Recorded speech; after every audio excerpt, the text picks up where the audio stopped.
Okay, so before we start the conversation, I want to thank both of you for being here. I've been to well Yeah. over 60 doctors, and the majority just has been very, very disappointing. No hope, no good information, anything. I just recently went to a show, an event in Orlando, and Daniel came up to me, Dr. Daniel, and he said, "Man, I seen you already." And on social media, and me and him and Kyrah, we started talking, and just the passion I could see in them, it was so refreshing because they really care about the kids. The information that they were telling me, I was like, oh, these are two people that know what they're talking about. And there's just so many parents out there that are struggling. And I don't want to just make this about, me and my daughter. I want to, help as many other kids as possible. So thank you guys for being here because you guys have Yeah. so many results. I see what you do. I've spoken to people. I know people that have worked with you guys. And thank you very much. Oh, I mean, goodness. 100%. Thank you for having us. And if it weren't for you and your sweet daughter, right, we got to spread the word somehow. So thank you for having us. Yeah. 100%.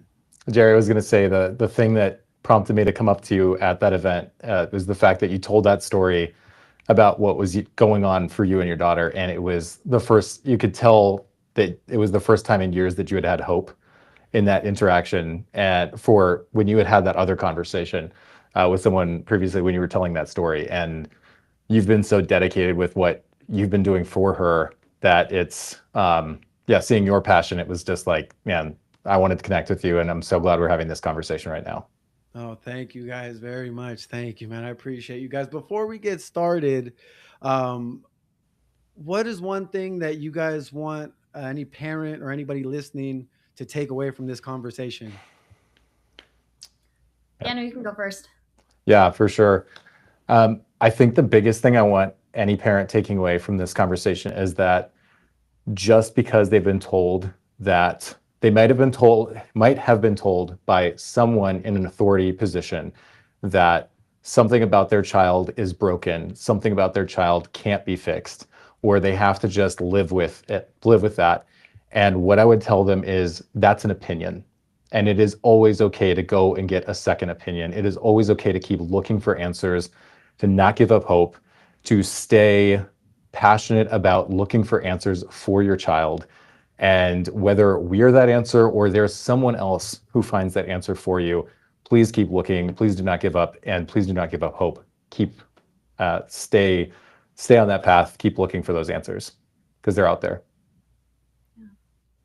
Every child with autism is different. And whether we're talking about autism or ADHD or Asperger's, these children are put in this bubble. They're given this diagnosis. And then every single child from here all the way across the world are given the same treatments or therapies. And then when those things don't work, they're told your kid is supposed to be like this for the rest of their lives. So, from my side and Daniel's side, what we're saying is don't take that as your only answer because Yeah. it's not. We wouldn't sit and do what we do in our offices all day, every day, and scream it from the rooftops on our social media that it's not Mm-hmm. just autism, it's not just PANS, it's not just PANDAS, it's not just ADHD, because we see those things disappear.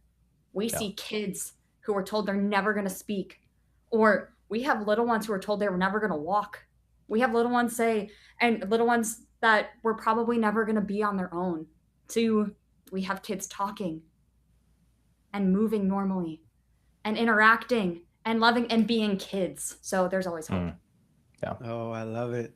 I love it. Okay, and tell us for anybody that doesn't know you guys, please, a little bit about yourselves. What led you guys into helping children and family that are dealing with all these complex issues?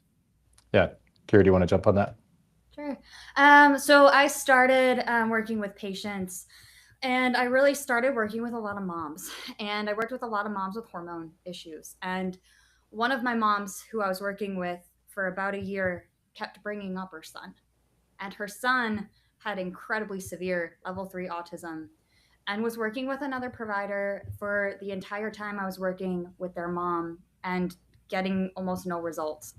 And at that moment, I can tell you, I had no idea what I was doing working with kids with autism, but all I knew is that we can try. and that we can see. And the power I had behind me was all the testing that we do. So we are grounded in test results and looking and providing answers. And like I said, I didn't really know what I was doing. I just did some testing. And I said, you know what? All I can say is I'm going to try and we're going to figure this out. When that kid started talking again, he had lost his speech at 1 year old. It all went away. When he started talking again, and when he was then put in a normal classroom within a 6-month span, that's when I said, all right, I can't do anything else. I still work with some mamas, but when you have a kid and you're given their life back, because that's what that is. We're not trying to change who these babies are as human beings, but that's not a quality of life. For sure. And that, yeah, Wait, and so then when you say that he stopped speaking, he was speaking until yeah, he so was a he year was old? babbling. Yeah, he had a few words. So 1 year olds don't have that much speech, but they typically have some. So he had a few words, and then everything went away. Wow. And then it just exploded. So that was, oh my goodness, almost 5 years ago. So it's been an incredible journey, and I have learned so much since. And then I could just sit here and say I did not know what I was doing then. Oh my goodness, I know what I'm doing now, and I'm going to know what better tomorrow. Sure. What about you, Daniel? How'd you get into it? Yeah, for sure. Yeah, similar in a similar kind of path here with Kyrah, what she was just saying. We had, working with a lot of different patients who were dealing with some, fertility cases, issues where there's just a lot of issues around fertility, pediatric, issues with ADHD, a lot of different things with neurodevelopmental issues. And we had, some parents start reaching out and saying, hey, we've seen how you've addressed this with other labs, other ways. Is there some way you can help my child? Is this something you can do? And, at the same, very, very similar thing in this way to what Kyrah was just saying, right? Learning so much along this way of saying, hey, we have this basis, this foundation that we can address what's going on in the body, find out what's going on through accurate testing, comprehensive testing. And then on that, we can, adjust what's going on within our lifestyle, the diet, how much that affects the gut, all of these different things, and seeing amazing results with these children. And, seeing, I would say my family has been in healthcare for years, seeing kids who have gone through different types of healthcare, but maybe have not received the kind of testing that they need. And then finally, for the first time, seeing them get that testing, and parents see that moment of, have that moment of hope where they say, oh, something's actually wrong and we can actually fix that. There's actually a plan on how to address that. Was really incredibly inspiring in that sense. And that's what we, similar thing, right? Kind of had this explosion on social media, and I didn't realize how many families, truly the gravity of how many families are going through this every single day. It's a lot. And it is so many, and we've had just so many families reach out. So it's been humbling and just an amazing experience. See, and what you were talking about the testing, I think the majority of what's going on is it's a lot of just guesswork out there, right? Like that's what I've seen doctors do. Just it's all been guesswork for the majority of the doctors I've been to. Just, oh, well, try this, and if it doesn't work, then this should work, or this worked on this helped this kid, so it should help your kid. And that's not the way this goes, correct? Yeah. No child with autism is the same. So how can we give the same care? How can we give the exact same thing? It may work for one kid, but it might explode the other kid. Yeah. And social media makes it worse almost sometimes because parents are overwhelmed and they're getting no answers from their doctors. So there's everyone on social media saying this supplement's going to make your kids speak, and try this detox and try this. And we don't even know what's safe for some of our kids. And then you just get overwhelmed. AI's out there, which can try to give you some really good background and try to give you some answers. But ChatGPT doesn't know your kid. Yeah. And it's like the same with a lot what you're saying. A lot of parents, I've seen so many like, this supplement made my kid speak in 3 days. Yeah. And some of those, like I didn't realize it till later on that some of them are like if they're fat soluble and you give it to a child and you give them too much, it could turn toxic, right? Yeah, it can hang around. Yeah, Yeah. so like it's scary because everybody's out there just throwing sales and marketing. So for anybody that's new, because there's every day kids are getting diagnosed, parents are starting to realize something is wrong. What is autism? Like, what? How would you explain exactly what autism is to each of you? Yeah. That's a great question, and this is also a question that I hear all the time. Very, very similar question, but it's on the opposite side, which is, will my child not be autistic, and what's going on here? And to answer that, really, we want to come back to the idea of, yeah, what is autism? What goes into that diagnosis? It's a group of symptoms. It's a group of different criteria that a child meets. And oftentimes those symptoms can be driven by different systems in the body, right? So they have to meet these different criteria. And what happens from that is, and what I say to a lot of families is, if those symptoms start to go away, if they no longer meet those criteria, then the question you should ask yourself at that point is, do they have autism any longer, right? Because if they were to be reassessed, they would either, one, have a lower level, if they've been given a level, or they would no longer meet the criteria to be diagnosed with autism. So, and there's so many different, this is a deep question too, because a lot of times something like a speech delay, a difficulty with social interaction, repetitive behaviors, these oftentimes can be grouped under the umbrella of autism. But that being said, these oftentimes have a biological reason, something going on within their system and their body, and those symptoms, we see those go away every single day. So uh, it's a group of symptoms, but it doesn't have to be life defining. Yeah. And that's why we say every kid with autism is different, because autism is a group of symptoms. So a kid can look the same because they're having the same struggles. They're having a speech delay or not developing speech appropriately. They have a lot of behavioral issues, sensory sensitivities, and hyperactivity are the most common. And then they group them together and say, okay, it's autism.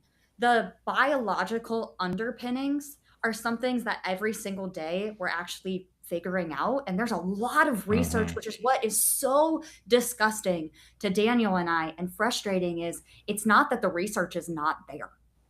It's that Mm. medical practice and medical research take forever to line up. Yeah. So autism and a simple, and it's not one thing, but it's a perfect storm of stressors on the body. Those stressors can be things like heavy metals, gut infections, Mm. viruses, bacteria, anything that overstresses the immune system. And then a flip switches and it turns the body into this danger mode. It's called the cell danger response. There's a ton of research on it. The cell danger response is when the literal physiology of the body goes into fight or flight and it starts to shut down. It shuts down our detox pathways. It shuts down our guts. How many of our babies are incredibly constipated who are diagnosed with autism? And by babies, I say babies, I mean kids all ages, right? Kids And and adults, adults. And right? How adults. many of them don't poop? I can't tell you how many times I have little ones and adults walk into my office with little pot bellies because Mhm. there's so much poop. And when they start pooping, oh my goodness, it's wild. It just Yeah. all starts to come out. But that cell danger response, their systems shut down. And when the brain is in fight or flight, it doesn't care about those non essential things: speech, Right. communication, behavior Social interaction. regulation, social interaction. The body's in fear mode. If a kid's constipated like that, and like, what's the longest you've seen a kid not go to the bathroom? Oh man. Unfortunately, some of our kids have to go to the hospital and get poop extracted. Yeah. Wow. Sometimes a week and a half or longer in some cases. It's scary. Two These weeks. parents, it's a really scary situation. And your child's not pooping, they're incredibly uncomfortable. They're frustrated, they're angry. Their stimming becomes worse. There's so many different things. And the other thing we often see too with the same topic is that they will start to have, yeah, I have this, I hear this all the time, truly all the time. Parents will say, my child had a bowel movement and everything became better. It didn't go away, but they can start to see that there's a connection between what's going on in their body and with their gut, these other areas, these other systems, and how that has a direct effect on their symptoms, the stimming, the speech, the echolalia, all of these different things are hugely impacted, and they interact with each other very closely. And okay, so something I've experienced and a lot of other parents have experienced is when we've been to doctors and they're an autism specialist or an autism psychologist specialist, neuropsychologist, and all this, they just throw therapies at you. Mm. Put your kid in speech therapy, put your kid in this therapy. And I remember my first thought was, well, if she's struggling to understand, like people just throwing a bunch of stuff at her, I don't think that's going to help. And like, is that, how big of an issue is that for you guys? Do you guys hear that all the time? And from what I'm understanding, it's good to, you want to start from the inside and then out, because if you're helping what's going on inside, then they're going to be able to grasp the therapies that are coming at them, right? Oh my goodness, absolutely. Yeah, a lot of Yep. our kids have been in speech therapy for years and ABA for years, and they almost get stuck. And our Yep. families say that they just stopped responding to that therapy, or they never responded at all. It's because they're going in when their physical body's not ready, because they have all of these things going on. It's like they're literally going in with headphones on. They can't, nothing gets in, and they can't integrate that. They can't do anything with it because their systems are so overwhelmed. I've literally had kids become so constipated that they've had to have procedures where they poop on the outside of their body, that doctors have said, we can't do anything else. They're going to stay this constipated. And so they put a ostomy on a kid. In a kid. Yeah. The first time I saw it, I sat there and one of my students was shadowing and I didn't know what to say. Can you take that off once it's put on? Is that possible? You can reverse it, but Yeah. once those scar tissue and all that's in there, it's hard. And for autism, is there a root cause? Yeah, that's funny. I hear that also. And, we say this. Because I hear all these parents on these social, sorry to cut you off, but on all these special needs groups that it's genetic, and there's always fights about it. It's genetic. My doctor told me it's genetic. And then if anybody mentions that it was like a shot, then they get attacked. Like they get attacked big time. And it's just like a big war between parents that everybody knows more. But is there a root cause? Is there one root cause, or what's going on? We always say, come back to this idea, there's root causes, right? There's multiple different things. There's never just one thing, same thing, right? There's not just one cure. Because if there was, that would be incredible, right? We wouldn't have to do what we do every day. We wouldn't run the testing we do, because we would know. We would know exactly what we need to do. And the same thing, there's not just one factor. There are things that can be, like you said, there are these immune stressors. You kind of just mentioned it before. There are these things that can really stress out the immune system. And in some ways, they're designed to do that. But there are these other things that are out there, right? Our environment has, there's amazing things in our world today, but there are also there are new stressors. There's things in our water that were never there years before. There's things in our food supply. The quantity of what we're eating has never been the same as it is at this time in our civilization.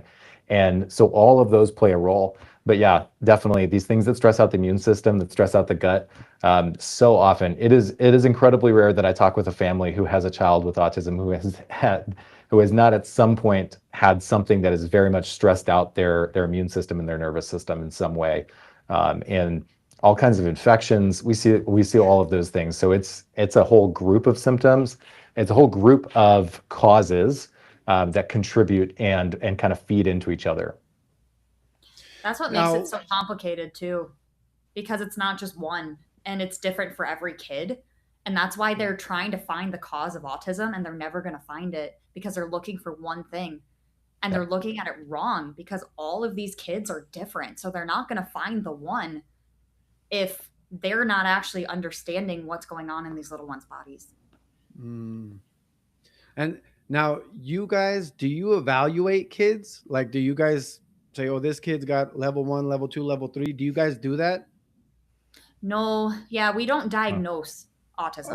Okay, because when I've taken my daughter, she's been diagnosed a bunch of times. First it was level 3, Then it was level 2 by like 6 different doctors. It was quite a few, and some of them, it was within like 5 minutes. Like they would Yeah. just look, they would look at her and they would ask me, does she walk on her toes? And sometimes. Okay, yeah. And then I was like, shit, in 5 minutes, like, that she's autistic, like, and that level, like, Mm. why is that why do you think that that's happening like that? I thought it was an odd way to just tell me everything that's going on inside of her just from observing in 5 minutes. The crazy thing is the telehealth evaluations, the ones over a Microsoft Teams or a Zoom call, right? They've never seen that child in person, and they're telling them that they're giving them a life-changing diagnosis. Yeah, and then they never ask what the diet looks like. They never ask anything about inflammation. Like, first thing you guys mentioned was like inflammation, all that stuff that's going on with her. And when we went to the Wellness Way, right, the first thing that happened with my daughter, she got a scan on her chest, and they said there was a lot of inflammation inside. What could cause that inflammation? Yeah, so a lot of that inflammation that you're seeing that you guys likely saw in that x-ray is in our belly. So when we take an x-ray, most people are like, x-rays, you can just see bones. Yeah, maybe when they were just starting to figure out how x-rays worked, you could barely see the bone back then. That's Right. the kind of x-rays we actually learned how to read in school. Unfortunately, they just give us the crappy ones. You can barely identify what you're looking at. But nowadays, the actual good x-ray machines that we have, you can also see soft tissue. So there's a level of bubbles like black that you can see on an x-ray within a digestive system. That's normal because we're all gassy people. But when there's excessive and you can see the outline of the intestines and there's just a ton in the full belly, you can just see it. It's full of big black blobs. That shows severe dysfunction going on in the gut. And it doesn't tell us why. It's a screening tool, right? We're not using x-rays to say this is the infection that you have. You can't do that. Right. But it's a tool that we can see that it's so quick and easy, right? It's not always that easy with really moving little ones. We get super creative. We're doing dances. There's lots of things. We're holding arms. There's lots of bits. We don't have those little baby tubes that you see on social media, but maybe one day, right? But it's such a good tool for our kiddos that are here in person because it just allows you to see a snapshot on the inside because they can't tell us what's going on in there. Well, after being on this journey of autism, like if I ever were to have another kid, when we went to a pediatrician when she was younger, it was always just kind of not a whole lot of questions. I think the first thing I would do is take my kid to you guys, because I didn't know about getting an allergy test done. I didn't know about the stool test. I didn't know about the oats test. We'll get into all that in a little while, but I didn't know about any of that. And that's like, why would we not want to know? Like, you would think that every pediatrician would be like, hey, first let's test your kids and see what's going. Like, it makes sense. It's common sense. I mean, it's not common sense, but it just makes sense after knowing it that it would be something normal, right? Yeah, Jerry, that's a great point right there. I literally had that conversation with a mom today. She said, why is this not something that everyone does? And, we could get into all of the reasons why that's the case. I would say, sometimes we say that our healthcare system is broken, and honestly, I think it works exactly like it's supposed to work. I think it's designed to work the way that it is right now. But frankly, a lot of parents they've become aware that, and thankfully they're sharing their stories, they're sharing their experiences, just like you have done so many times here. They're connecting with other parents and saying, hey, you don't have to accept this. Those nights where your child is waking up at 12 to 4 in the morning every single night, and they're running around and you haven't slept and they haven't slept, and they're turning all the lights on, and they're smearing poop on the walls, and they are they've been told that they've been told horrible things by their healthcare providers up until that point. These parents are sharing their stories and saying, hey, someone else showed me a different perspective, and they told me that you can actually live a different quality of life, and your child doesn't have to settle you don't have to settle for this for your child. So I wish we want it to be. That's exactly why we're having this conversation right now, right? We want to get this word out to more and more people that there's a different way to address what their child is going through when it comes to autism. Yeah, I And a had lot of so many tell me that, because I would explain, hey, if we go out to any store or anywhere we go, like there's a meltdown, she'll slam her head on the ground, scream at the top Yeah. of her Mm. lungs. If I go to like pick her up, she'll start scratching me. And they were like, well, it's something you just got to learn to live with. And I was like, fuck, you know what I mean? Yeah. Like it's a nightmare. Like it was like I yeah. didn't know that. And I was like, Yeah. this is someone with a certificate. So it sounded like, oh fuck, this guy knows what he's talking about. I thought, oh my God, this is how I'm gonna have to live for the rest of my life. Holy shit. Right. So That's They're thank you just not guys so much, educated. because you guys give people hope, man. Yeah. They're What we really, gonna say? What there's we a gonna say? lot of doctors who just don't know or they're not looking. So I'm not giving them an out there because everybody, if you're going to treat a patient or see a child who's autistic, you either better know all of the research and all of the options that are out there, or you better be figuring it out or sending them to somebody who does. But we see this, and I'm sure Daniel, you see this too. oh yeah. We see patients who have just been completely and utterly dismissed. I have a sweet kid here in my office who all of a sudden on a nowhere started to develop severe motor tics, so far beyond just stimming, but she Mm. is banging her head backwards and ticking, and it's severe. You can see it. And she was brought to the top movement disorder specialist in a state. And he just tried to medicate her. Didn't do a single test to figure out why. And she's also autistic. There's a lot of things going on. And she's incredibly aggressive. She's destroyed this family's house multiple times, punched straight through walls. And they were dismissed, and we did some further testing. This girl has PANDAS.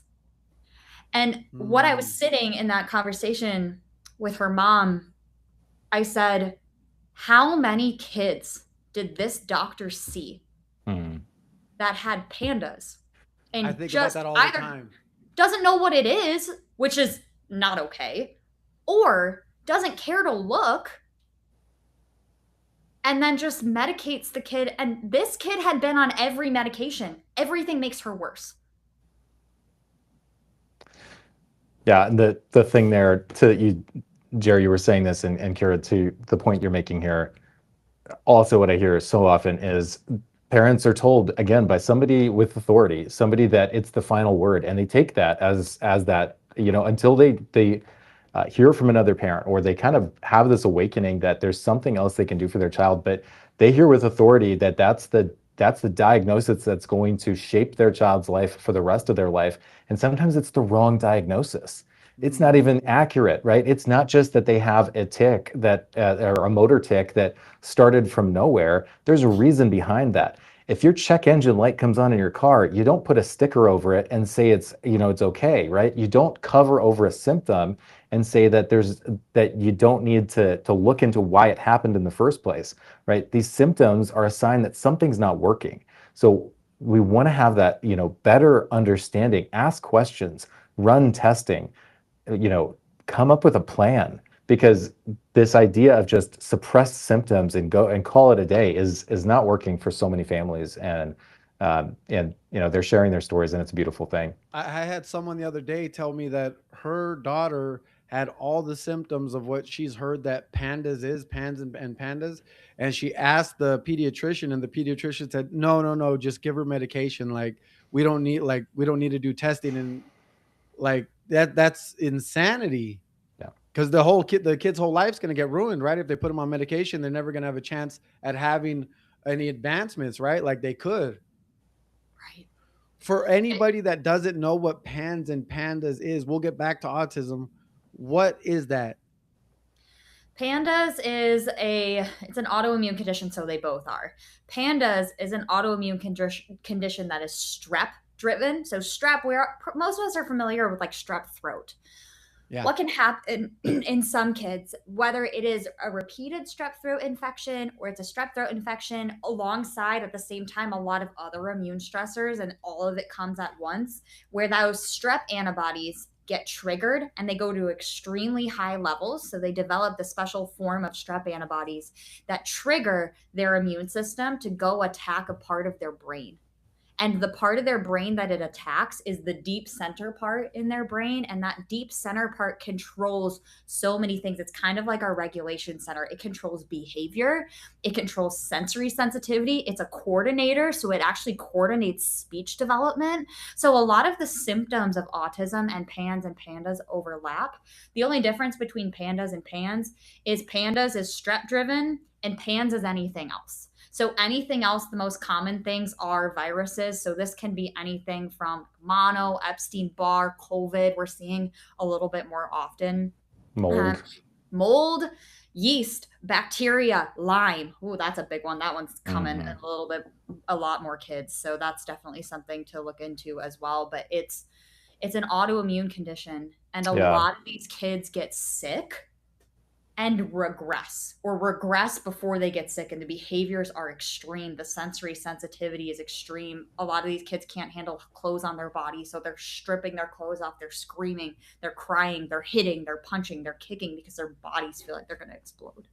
The so OCD there's probably behaviors. a lot of misdiagnosis out there, you think? Like, go ahead, Daniel. Sorry about that. Yeah. No, I was going to say, no, to your point here, again, just having this conversation, we're having this conversation at the end of a day, at the end of the workday. And I was literally having a conversation with a family about their little one who was told that they just needed to be put on a medication, suppress the symptoms. They took them to a neurologist. They said, oh, this tic, it should go away. And it was it felt lazy. It felt like a lazy diagnosis, a lazy assessment. It did not feel like they took the time with that family. But the OCD behaviors, the tics, the extreme emotional dysregulation that happens, the difficulty with transitions, all of these things, and they seem to happen overnight, right? And that's one of these key features going on with PANS and PANDAS. They start, very quickly. A lot of these symptoms develop very quickly. And it's extremely scary to a family, and they're just looking for anyone to give them an answer, and sometimes they get an answer that is a misdiagnosis. So would you say that if a kid has autism, PANS, or PANDAS, are any of them like harder on the child's brain and the development than the other? It's all tough. And it's a really hard distinguishing factor between the two. So not all kids with PANDAS have autism. We've got a couple of PANDAS kids here in our clinic who developed really severe strep infections. I've got a little girl who literally had to be pulled out of school because she could literally only handle one dress hanging on her body. That's all she could wear. She couldn't wear underwear. She couldn't wear socks. She couldn't wear shoes. It had no seams. And mom had 5 of those dresses. But she was speaking normally. She was able to concentrate on schoolwork, but her OCD behaviors were really bad. She was pulling her hair out and scrubbing her skin so hard that her hands were bleeding. So you can have PANS or PANDAS without the developmental delays. You can have autism without true PANS or PANDAS, but there's so much in between that it's so much more important to figure out what is the underneath and what is the why. These superficial diagnoses, which is to not mitigate the challenges and the struggles that every kid and family deal with. But those diagnoses do nothing to give you the why. And okay, so from what I understand, the majority of kids get diagnosed, or you can tell that they have autism between like a year and 2 years. From what I understand, you guys might have a different opinion from because you see it all the time. What about PANS and PANDAS? Is there a different age, like when you see that develop, or is it usually around the same age? It can be. So autism is most common diagnosed or starting to see symptoms really little. So 18 months is kind of the most common thing that I see, but it does happen later. I mean, we have kids who've regressed a lot later, 3, 4, 5. I have a little one who was diagnosed with autism at 8 years old. So it is different. PANS or PANDAS could literally happen at any time. So you can get PANS or PANDAS as an adult, right? So that can happen. If someone's suspecting that their kid might have PANS or PANDAS, what's the best test for them to get? There's a lot. Okay, so Yeah, that's there's a a loaded lot. question. Yeah. Yeah, there's a lot. So it's going to be based on history. So this is where we really help guide families because testing is helpful, but it's Yeah. also stupid expensive for some of these tests. So Yeah. going based off of like what exposures have looked like, we ask all the questions. Like, have we had Mm. mold exposure, tick bites, flea bites, are we around animals? What are a lot of our symptoms? Have we had any viruses? Has mom had viruses? Because some of this stuff can be passed What was down. the birth like? All kinds Yeah. of questions. Yeah. Yep. Well, So when that you helps guys guide onboard, us. Mhm. you guys onboard patients, like I've never been asked so many questions before about my daughter. And I was like, damn, that's nice. That's nice that there's this many. I some of it I haven't even thought about. So and usually it's just the general questions and see you later. Good luck. You're fucked. Yeah. There's a couple baseline tests and a couple really good ones. I can just give you some examples just to, instead of just saying it depends. That's our favorite answer of in the wellness way is it depends because it's one patient to the next. But organic acids test or oats tests are a beautiful foundation because it gives us a ton. Yeast, mold. I know we're going to talk about this a little while later. There's a test out there called the neural zoomer. That one's my favorite when we start to get afraid that pans or pandas could be, or just start to suspect that that could be something, because the What was neural the name of that? zoomer, it's called a neural zoomer. Neural- It's from a Okay. company called Vibrant Wellness, and it's the tough part is it's a blood test, but you can do it as a finger prick. So it does still present a barrier. An organic acids test I mentioned before is urine, but the neural zoomer actually tests for specific autoantibodies. So antibodies that the immune system has created that attack its own self. So that's where that autoimmune issue comes in. And it tests for those in the brain and the nervous system. So we can literally see, are we attacking our speech networks, our motor development networks?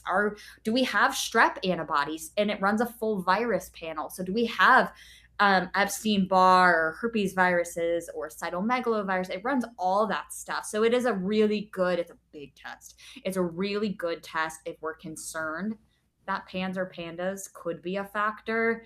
It's one that we run a little bit more.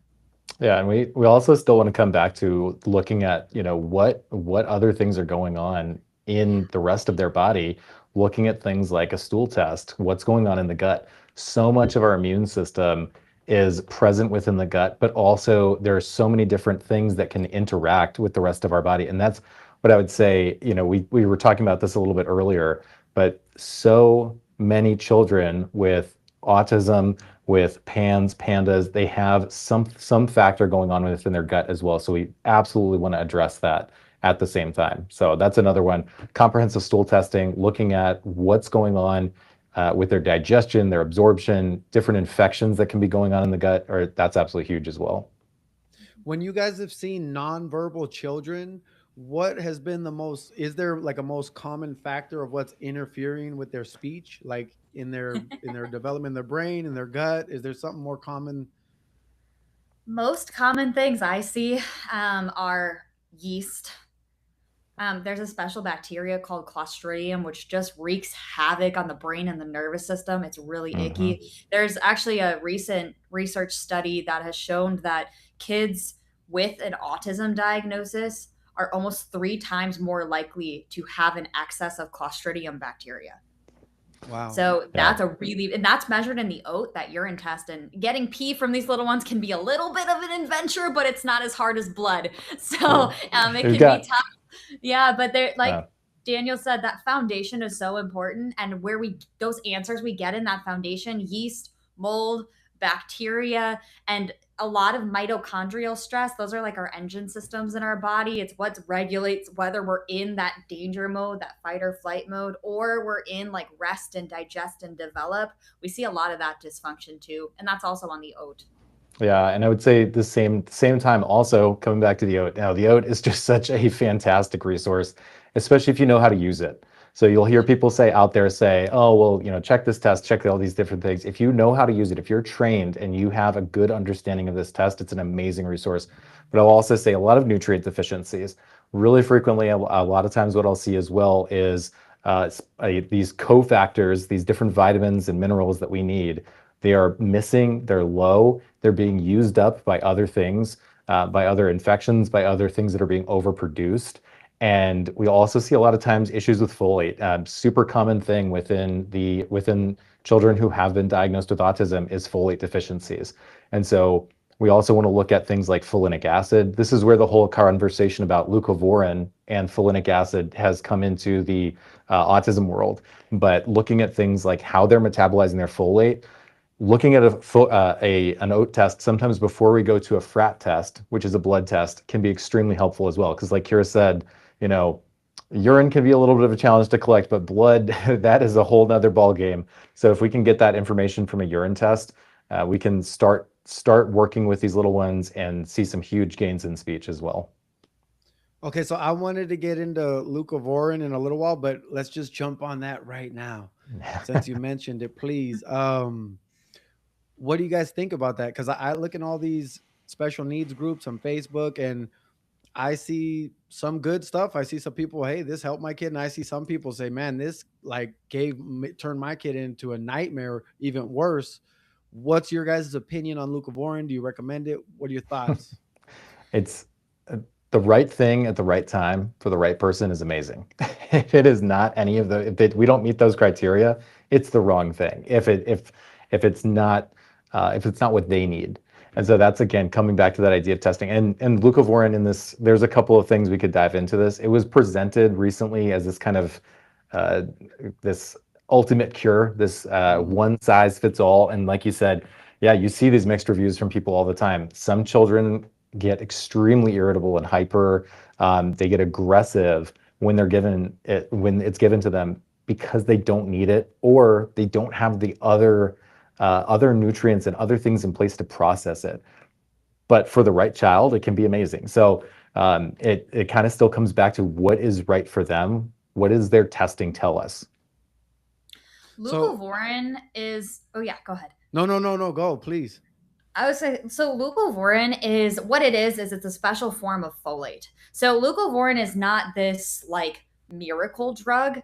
That's the way it was marketed. And I know Daniel and I get really frustrated about that. And parents do too, because they were told for so many years there are no answers. And then all of a sudden last year at this time, it was like, oh, actually, you actually have this cure and give it. And then so many pediatricians didn't know what it was, so then they wouldn't give it. And then this frat test became more widely available, and most doctors wouldn't run it. But all leucovorin is a special form of folate that gets into the brain and nervous system a little bit better.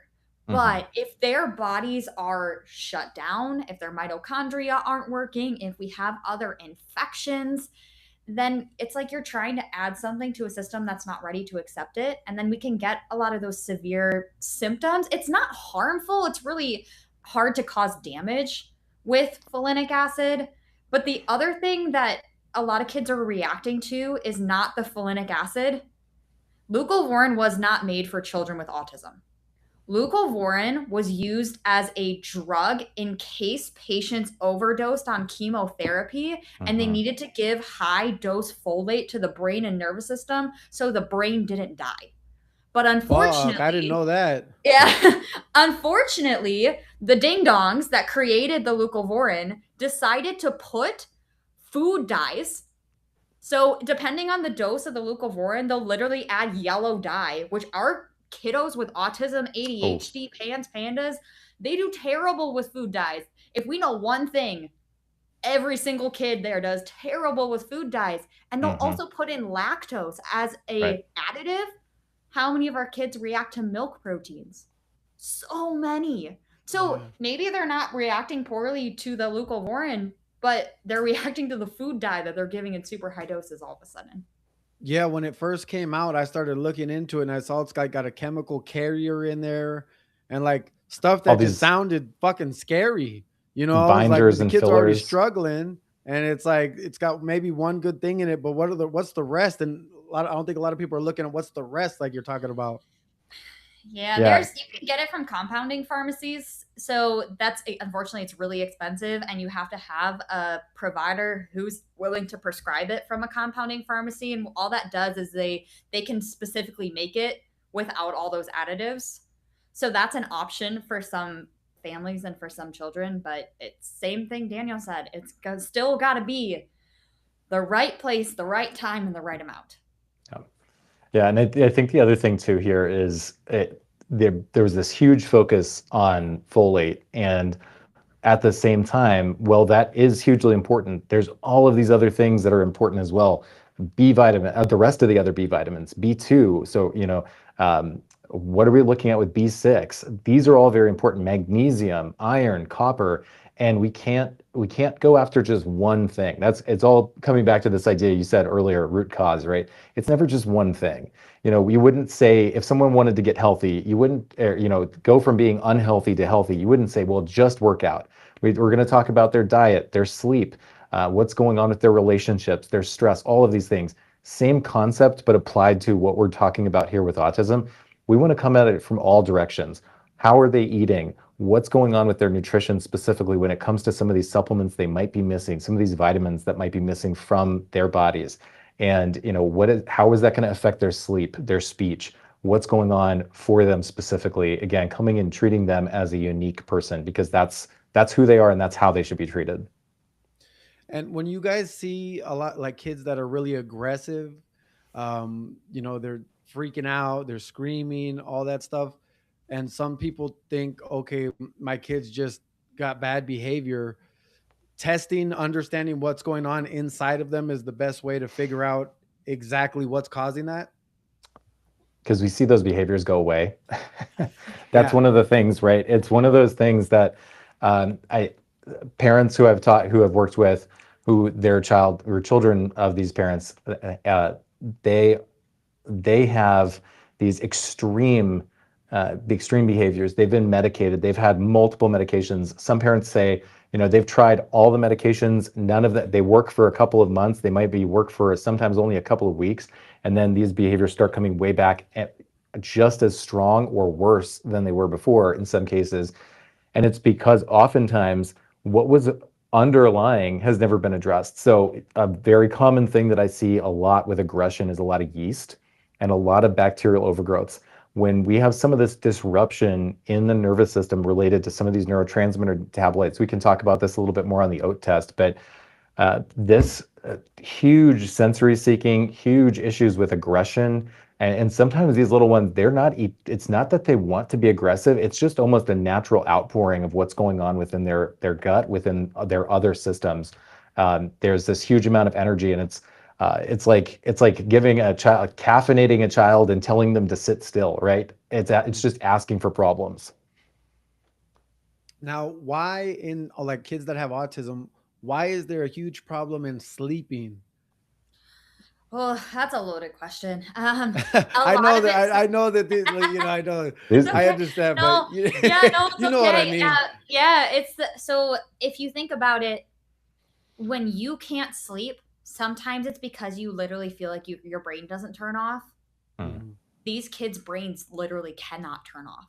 When there's all these stressors, some of the things Daniel mentioned, like yeast and Clostridium bacteria, other bacterial infections, mold. Oh my goodness, the way we build our buildings. We can talk for like days, but a lot of our kids are severely ridden with mold, and there's mold literally living and growing in their intestines. That's what you see on the oat. It's not just mold exposure, it's mold living in their and bellies. not just old houses. It's in No, new brand new houses too, houses. not just Yeah. in old So houses. that's where it comes from, is from the house that they're in the majority of the time. We're food. Our food system, our peanuts are one of the moldiest foods that's out there.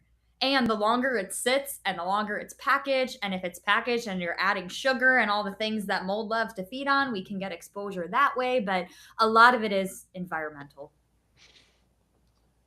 Yeah. So if a kid has mold, then can that cause autism in pans and pandas? That could be one of the factors. It can be one of the factors. Can be a And we see trigger it for a sure. ton. Yeah. And what about kids that are picky eaters? What causes a kid to be, because some kids will only eat like chicken nuggets, right? Or only one specific food. How does that happen? There's a reason why it's always the bland, fatty, feel good foods. It's not like they're picky with fruits right? Or they're picky with, they'll only eat fruit or they'll only eat vegetables. It's they're eating the bland stuff, the potatoes, the pizza, the chips, the chicken nuggets, right? Those foods are the same when you use the same brand. Like, let's take a chicken nugget. If you get the same brand of chicken nugget, that chicken nugget is the almost the exact same every time you give it. Then let's take the opposite. Let's take a blueberry. You don't get the same blueberry twice. One's sweet, one's sour, one's small, one's big, one's hard, one's soft. These kids' sensory systems are so overwhelmed. They need consistency and they're looking for safety. And food is really hard and food is very sensory dominant. So if they can get the same thing every time instead of something different every time, that's a big factor. Yeah, and food's one of the most emotional things in our lives, right? Food, there's safety in it, right? And when we're newborns, it's the first thing that we're looking for, right? We want to find food, warmth. That's what's provided for us. That's comforting. And the same thing too. I always joke with parents when I say this as well. But if you as an adult, your gut doesn't feel good, you're not reaching for a big plate of broccoli. You're reaching for the comfort foods. You want whatever's going to make you feel good, right? Nobody ever had a bad day and was like, I want a salad. Let me just calm myself emotionally overeating salad, right? Maybe there's one person out there. I don't know. But it is certainly not these kiddos. They're looking for the foods that make them feel safe and comfortable. And so many parents describe that exactly that way. They say, oh, this is their safe food. And it's a very fair assessment of that, but it often kind of creates this negative cycle, right? Where they start eating a food that makes them feel comfortable a couple of times, and then it causes oftentimes a lot more inflammation. And then that's the only food that makes them feel safe, but it keeps them kind of stuck in this loop. And so when we find out what's going on in their system specifically, and we start to address that, that is where we can start to see these little ones start to try new foods. This was funny, but a mom said that, and usually it's a lot of moms. We work with dads too. We keep referencing moms, but there's so many. We're on the podcast with a dad here, a passionate dad. So give a shout out for all the passionate dads out there, because they are for sure out there as well. But in particular, this was a mom. She said her little one started licking new foods, and she was excited about that. And she's like, "Hey, this is perfect, right? He's interested. Let's go. Let's keep on this pathway." And now he's finally started to try the foods, and that's amazing. But it's this portion of he's finally not feeling disgusting. And so when he's in that place, now he's in now his body feels safer. He feels more comfortable in his body. So now he can bring in new stimulus. And that's an acceptable thing for his nervous system. And he can still feel okay then. Now, in order for that to happen, so I have so many parents that are like, man, my kid will only eat this and none I offer to him doesn't want anything to do with it. So obviously, if they're just eating chicken nuggets every day, like from McDonald's, that's not going to be easy for them to like get rid of any symptoms that they have, correct? Like it's just going to cause more problems, like you were saying, with inflammation. So what about, like, how does that process work? Like, is it supplementation? What exactly are you doing? I know you can't give an exact thing because all kids aren't the same, but is that what's helping? Is the supplementation certain things you're doing different to open them to make them more open to these new foods? Meeting the kid where they're at is super important in my eyes. And this is something that I just kind of had to learn as I went. This is a lot of the mistakes that I made early in practice, is saying, like, we know there's a lot of foods, like, especially when we're talking about food allergies. I'm not going to food allergy test a kid who eats one food, because probably they're going to be allergic to that one food. And then I did nothing to help. Right. So that's where there's a time and place, but meeting the kid where they're at. So if the kid only eats one food, then we're going to actually help support specifically everything that we're seeing in that testing. And then slowly but surely encouraging and adding and trying. And if the kid says no, it's okay. And we just keep pushing. I tell all of my moms, they're going to say no 102 times before they look at it. And then before they sniff it. And then before they lick it. And then before it goes in their mouth and in the trash. And then before it goes in their mouth and actually stays in. I had that with my daughter. Really picky ones. I Yeah. had that with my Yeah. yeah, and so like I would always look for a better solution. Like she liked chicken nuggets, so I would say, okay, I'm gonna cook chicken nuggets at home. I'm Yeah. gonna get some chicken. I'm gonna get some almond flour. I'm gonna make it at home to make it as Yeah. healthy as possible for what she likes. Yeah, that's the really tremendous thing about what the time that we're living in. My goodness, we can buy food from across the world now and have it brought in. So there's all of these different food options that are now available. There are amazing, there are food chicken nuggets that are made with gluten-free flour that are cooked in avocado oil. We've got so many amazing options now that are available. And there's also oftentimes this idea that healthy food is super expensive. The last time I have heard about the number of what chicken nuggets at hopefully this doesn't get us canceled, but Chick-fil-A, those are not cheap, right? These are not cheap options. Sometimes buying food from the grocery store and cooking it as a healthy at home, and even if you're just trying it for the first time, that is a fantastic option. And oftentimes that's an option that works really, really well. But yeah, exactly. Gently transitioning these. We don't expect that you're going to go from gluten free, or you're going to go gluten free and dairy free overnight. That's not anywhere what we're talking about. But when we can start to incorporate some of these other foods. Hey, let's try the gluten free cracker, and then we're going to work on getting it to be a grain free cracker, and that's going to be amazing. And then we're going to try a veggie, and we're going to try different textures and experiment with this. And it's all part of working in new foods and the nutrition that comes from that. See, and I think that in the autism world, that's a huge problem, is that everybody's looking for like a magical miracle overnight. And they'll try something like what you were talking about for a day, for a week, maybe even a month, and then say, man, this is not working. But it's like with my daughter, I had to every single day. Like I was like in the kitchen like a ninja, fucking like a magician, like making sure she wasn't looking, and I'd be like pouring some like probiotics fucking on her Yeah. watermelon. You know what I mean, like the powder. And if she would see me, she would just like, I don't want it, and I was like, fuck, So now I gotta, okay, tomorrow we're gonna try again. But that's what I always try to tell people, man. You got to keep going, man. It's never gonna be overnight. It's um it's a labor of love, but here's the thing we say. I always say this to all the families we work with. We are here to help you with strategies and guide you the whole way through. It's a journey. It's 100% a journey. It is not something that happens overnight. If it was, that would be incredible.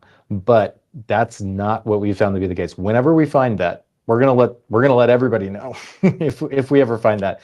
But we are here to support you and say, hey, let's try this.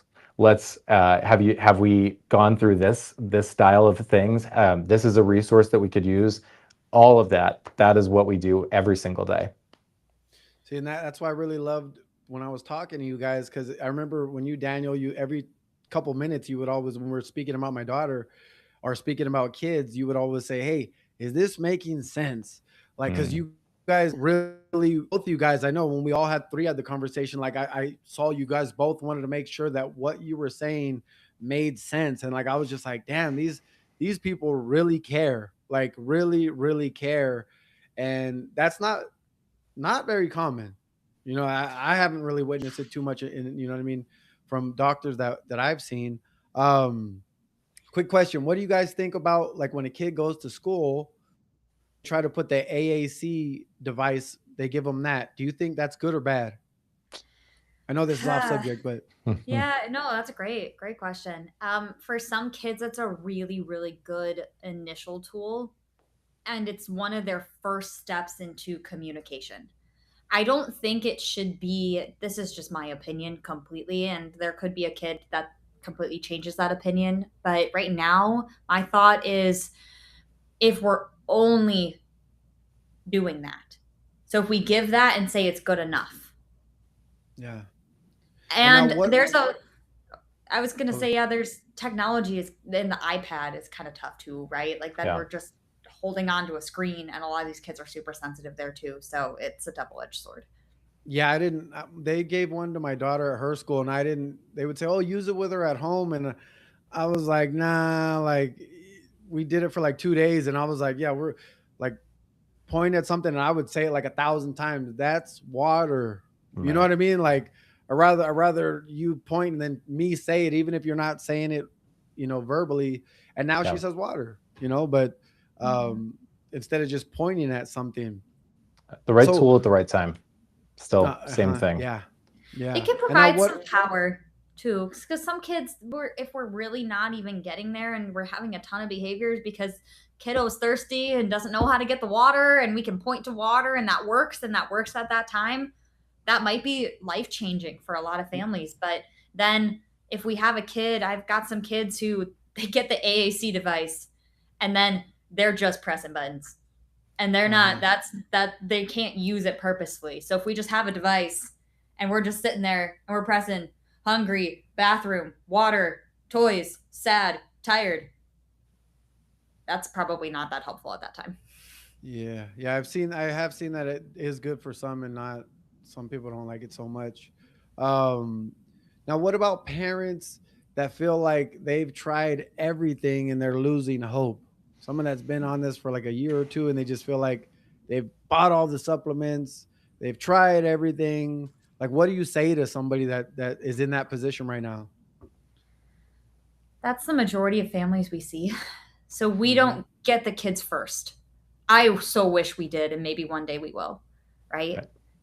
We get the kids after they've seen a lot of other people, and a lot of families have spent tens of thousands of dollars. We have parents who've pulled from their retirement, parents who've taken out a second mortgage, and it never hurts to have someone else look, because you very well might have actually all the info, because a lot of families have done a lot of this testing. A lot haven't too, but there's a population, unfortunately, who they've been seeing providers who are doing all the right tests and then giving protocols. So they give, Hmm. no matter what the test results show, they give the same thing to every child. Hmm. And even the What Yeah. about? most big name providers can do that too. And it gets really sad when you see that. So it's always okay to just set up one more phone call, and you can always hang up the phone. Hmm. And like, so what you were talking about, that I've been to really well known doctors and it seemed to know, this and that seemed pretty good. But okay, your daughter in her diet, tomato is going to be amazing, coconut's going to be amazing, eggs, and turns out she's allergic to all three of those. So what happens when we think that the diet is healthy? Like, I thought that was healthy.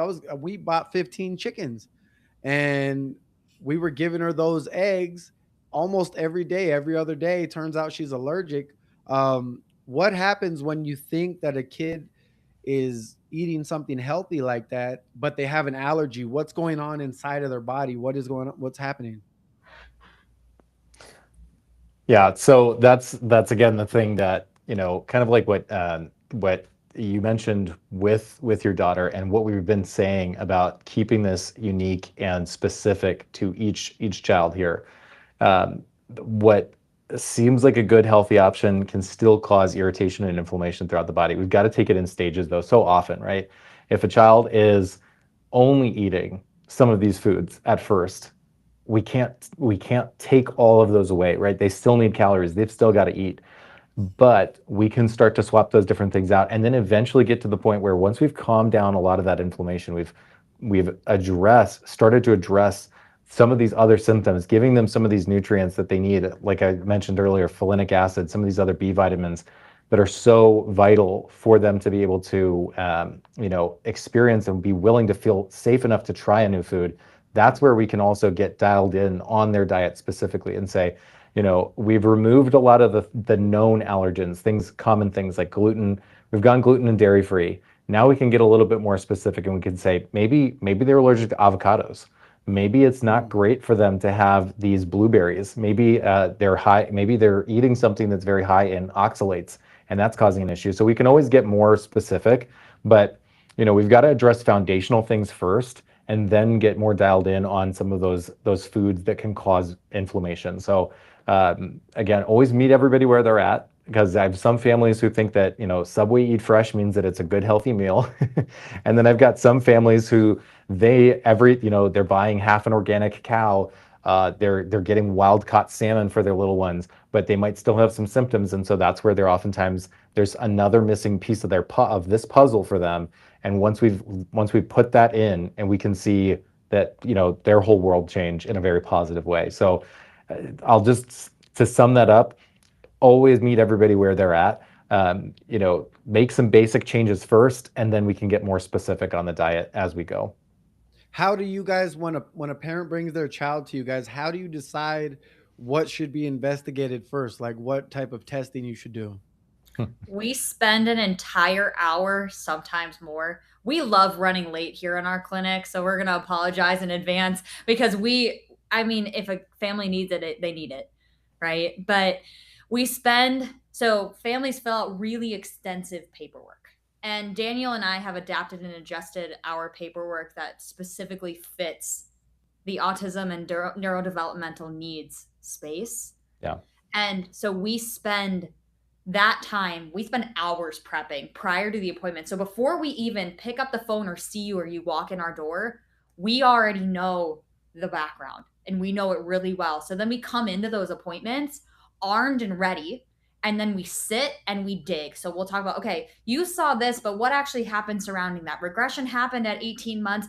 Were we sick? Did we move? Did a shot happen? Did an antibiotic happen? What did you notice? Was it quick? Was it slow? Was there a fever? And then we go all the way through their life. We go from head to toe. Are we having hair loss? Are there weird lines on our nails? Are we poop smearing? Are we peeing in the middle of the night? Are we peeing all over ourselves? Were we potty trained? A lot of questions. Yeah, So many questions. I remember when I was filling that out, I was like, if this was for me, it'd be a pain in the ass. You know what I mean? Like, because but it was for my kid. I was like, wow, I was super impressed. I was like, I was thankful that I was getting asked all these questions, because it's like, okay, finally somewhere that's asking me questions that I never thought of, because obviously the more information you have, the more that you can help. Yeah, a lot of parents say that same thing, Jerry. A lot of parents say this is the first time that anyone's ever taken the time to fully hear their story, and then also to actually ask the questions, to dive deeper, to say, what do we need to actually look at? And so to come back to this question, your original question, and really answer this fully, it's based on all of those things. Oftentimes we also have basically a complimentary call. We get to know you a little bit before that appointment, right? And so there's things that people will say. There's a little trick, oh, that's a red flag. Let me ask a little bit more about that. I'm going to dive deeper on that. Oh, they filled this out as a 3. This one's a 1, but I'm still going to ask, these different things, because we can see patterns that happen as well. And so that really helps inform what tests we want to run, because the testing that we run should be as dialed in as the care that we offer afterwards as well. I remember it was about 2.5 years ago, I got kicked out of a doctor's office because they only asked a couple questions. It was, when you're filling out, what's wrong with your kid? Okay, autism. And it was like 2 or 3 other questions, and her name and her birthday, and that was it. And then when I went in, he said, yeah, you need to give her these fish oil gummies and like 1 or 2 other things, and then that's it. And I was like, well, I'm not a doctor, but I understand fish oil is great, but would it be better if I didn't give it to her in gummies? Like, and he was like, I'm the doctor here. And I was like, I'm just asking. And then so we kind of got into it, and then he didn't like what I had to say, and then I got kicked out. But like, that's scary, because a lot of people just take that protocol. And I was like, well, isn't this going to cause inflammation or cause problems in her that I'm trying to not have? And that would ultimately probably just make her worse if I'm giving her sugar all day, every day. And I'm thinking this doctor's giving me the correct information, right? Right. Yeah. And that's exactly the thing, right? They're these broad, blanket statements. Broad statements like this get a non-specific results. And that is, I joke that protocol is a bad word in my clinic. We don't say protocol, we say specific plan. Everybody's plan should be specific. And it's something that needs to be at the top of our minds, right? Because You know, yeah, if that's what we're doing, then we're not doing our job. If we're just giving out a blanket of, oh, just do all these tests. You know, sometimes we work with families who have come from other clinics, and they've had a huge amount of tests run. And I'm looking at these tests that they've submitted. I'm saying, why were these run? There's no indication to, you know, what were their process here? How did they used a lot of resources for these families, and that's the other thing we take into consideration as well, right? Some of these tests can be very expensive when you do so many of them. And so we're trying to be as efficient as we can with this, because we know parents are paying for ABA, they're paying for some of these other therapies, and they're paying for good quality food, they're buying supplements, they're doing all of these things. So we want to be intentional with what we're doing for each of these families as well. People are going broke. A lot of people are going broke. Oh, stem cells, so much of stem cells, so expensive sometimes. And then what is the plan, right? Like that's the better question to ask. Like when you're given when you're shoved stuff like that, and heck yeah, that's a badge of honor to get kicked out of an office. When your kid's not being taken care of, take them out and leave, right? But what is the plan after that? And that's what I tell a lot of my families who come and they're still seeing someone else and they're not quite sure. I was like, okay, here's what we're seeing. Here's what you've been given. Here's the response. What are they doing next? And if the parent can't answer the question, it's the doctor's fault. So you should always know what you're working on, what's next, and what is going on. And if you don't know those three things, you need a second opinion. Yeah, and so like the way that you guys do it is completely different. Like you guys don't like at all of your clinics, you guys don't say, okay, your kid's autistic, give them this and this and this. Like wasn't my experience at all. And from what I understand, like you guys you do all the testing and you understand, okay, there's too much of this, not enough of this. This is what's happening, and then this is what we're gonna do. This is the plan, and then you guys revise so often what's going on, right? Oh like, yeah. Like that just makes total sense. It's almost like duh, right? Like you can't. It's like so simple, but it's like so complicated at the same time. You can't tackle everything at one time either. There is not a single child in my office or in Daniel's office who is given a cereal bowl full of pills in the morning because they're not going to swallow them. They're not given 40 supplements. That's something that pisses us off. Is we'll have kids come in and the supplement list is pages. If I have to scroll, there's a problem. And that doctor doesn't know what the heck they're doing because they're throwing the kitchen sink and hoping something works. Right. They're throwing shit up against the wall and seeing what sticks, right? And that's the kids are already doing it. The doctor's still right. Yeah, exactly. Yeah. Well, and it's dangerous too, right? Yeah. Giving it like it's like isn't it like there's chemistry going on with all, because a lot of the stuff there's synthetic, right? So yeah, some of these it's the quality. The quality of the supplements that you're using as well. This is huge. You know, we could probably, we talked about mold earlier. We could probably do a whole podcast. We could probably do a series on the supplement industry, right? So many times parents are trying these supplements. They're buying things on Amazon. They're buying things from, you know, some random distributor, and no one's looked at the quality and saying, you know, hey, this is actually this particular ingredient, this comes from black mold. This is something that's not going to be good for them, right? These things that are gunking up some of their little systems, their detox systems, right? These are, it always comes back to what's the highest quality thing that we can use, and then how efficiently can we do this? We kind of, Kyrah and I have, we've had this conversation before, how, you know, where we're looking at any supplement schedule that we're working with, and it's how efficient can we be? How effective can we be with this? Because we know no one likes to take a huge amount of supplements, but then also we need to be intentional. I hate the phrase, it can't hurt, right? It can.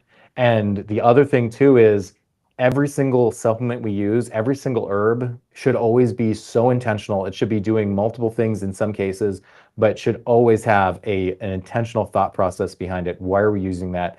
And what's our goal in this process?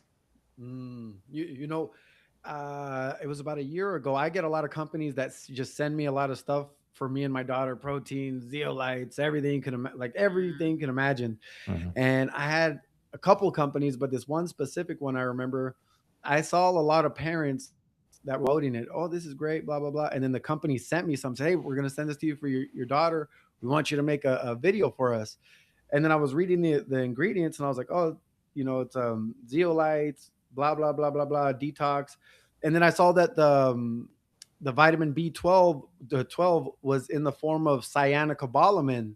And correct me if I'm wrong, please. But I was like, from what I understand, I don't want to give her that shit. Especially if I'm trying to get like any bad things out of her, I'm adding bad to her, and it looks beautiful. It's marketed great. All these parents are saying all this shit, but I just threw that shit in the garbage. Yeah. Cyanocobalamin and folic acid, so FOLIC, folic Yeah. acid. If you want to sniff out a crappy quality supplement that is going to do harm, it Yeah. has those two things in it. And it is not crafted for your child whatsoever. Or adults. Those aren't good for any of us to have. And unfortunately, they're also, when they're fortifying some of our foods, they're adding folic acid. Oh, So we talked about enriched grains. That's what the that tortillas in California Oh, is. man. Right. required. Right. Yep. And cyanocobalamin, those are synthetics that prevent their body from using those nutrients. So it's almost like blocking what they're already not doing well. That's what I thought. That's what I figured out. So anytime I see cyanocobalamin, I'm like, we're not even gonna touch it. Like, it's just gonna do what we're not trying to do. It's gonna do the opposite, right? Yeah. Yeah, it's a great question to ask with any supplement, right? Is this intentionally helping us gain ground and keep ground? Or are we trying to make trade-offs with, well, it's not so bad, right? If it's not so bad, you guys should find a better product. Find something that is going to support your child and not cause more issues or not cause other issues. We don't want to be trading one set of problems for another. And that's so often what we see with these, kind of unregulated and poor quality supplements that are just not being watched, and come back to whatever is going to be the highest quality. That's what we need to emphasize. But you know what's super scary is that I didn't know until about a year and a half ago that even some of the stuff that I looked super, super healthy, I was like, man, this is good. And I was even telling people, like, man, this could be good. We take this. My daughter drinks this. We drink it. And I didn't know that natural flavors, if something has natural flavors on the label, that what was it like? It can mean like 100 different chemicals that they put in it. Yeah. But if it It's a has natural catch-all. flavors on it, then it means it's most likely, it could be, but it's most likely not something good, correct? Or am I wrong? You've got to dig. So it's so hard. And natural flavors and citric acid, those are two I always say. It's not an automatic no, but you need Mhm. to ask questions. And Yeah. that's when Mhm. you need to go. And this is why we do this, because you guys are busy enough. You Yeah. guys don't need to be calling every supplement company and getting certificates with the breakdown of exactly what's in there. You guys don't need ensuring third party testing and seeing that it's heavy metal free and gluten free and dairy free, organic. That's what's on the label is actually in the bottle. We do all that. So Yeah. if natural flavors and citric acid is in something, you need to ask questions, or you also need to work with a provider who is asking those questions. Yeah, I was talking to Kelly that works with you guys, and he sources all the stuff. And like, I know how particular that your guys' brand is. Like, there's been a couple hmm things where it was like, okay, they want to change what they're going to put in it, then we don't want to do that. We want it to be pure. We want it to be the best, and that's not normal. I mean, it should be normal, but it's not common, you know. Yeah. So you It's guys, Yeah. I not know you guys cheap. only have top quality. What? It's not cheap, which is hard. So, and if a supplement tastes good, we should probably ask some questions. Our supplements are not all of them, right? And Not this is all of where them. we work so hard with our families, because it can be a really hard challenge getting kids to take anything, even if it does taste good. So this is where we strategize. We help you through that. I promise hmm we've had 100 kids this week that have struggled to take supplements. We Oh, got yeah. it. And we figure it out. Every kid is different. I have some babies who take their supplements in organic decaf coffee. Oh, Wild. Wild, right? Right. Like little baby bits. But I got 3-year-olds, organic decaf coffee in the morning, a little bit with their herbs, takes the bitterness away. They're good. Some we hide it in Find the food. solutions. Yep. Some it's open up, squirt it straight into the back of their throat, right? There's a lot of strategies. There's nasal sprays. There's so much that we can do. What were you gonna say, Daniel? Yeah, I was gonna say, but it really comes back to that idea of having someone in your corner who's willing to think through this process and say, hey, I'm going to help you find these strategies, right? Maybe your little one is saying no right now, but we're going to be able to help them get to the point where that's a yes. We're going to find, we're going to stay up, we're going to read, we're going to talk to other providers. We're going to find that answer for you because that's what we're passionate about. We are passionate about helping these little ones. Honestly, if I was not passionate about this, I'd go do something else. But this is what I love doing. I love showing up for these families and helping them have the answers so that, yeah, exactly. Like Kyrah said, we're gonna do that when it comes to these food options. Parents who will ask me to read ingredients, they'll send over emails with ingredients lists sometimes, and they say, hey, is this okay? We'll talk about it on their consult, all of those different things. But that's what I love doing, what we both love doing. We love having, when there's a problem, we help find an answer and a solution to that problem. So everybody that I talk to, whenever there's any issues with their kids, one of the first things I tell them is I say, man, I would go to the wellness way. That's what I say, and I give them your guys' information. But for anybody out there that is just really struggling and it's just tough for them, what would you say is a good place to start? Like, what would be a test they could do? Where would be a good place for them to start? What would you say? Yeah. If you want to, sometimes testing can be overwhelming too. So even before then, there's a couple of books I recommend too. There's one that I actually started learning a lot from in the beginning, and it's really parent friendly. It's called the Personalized Autism Nutrition Plan. 100%.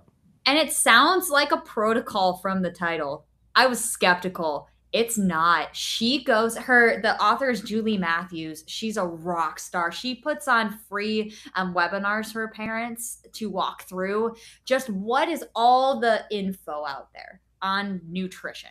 Because sometimes we can't afford or mentally wrap our minds around doing a test, but we can start to think about food.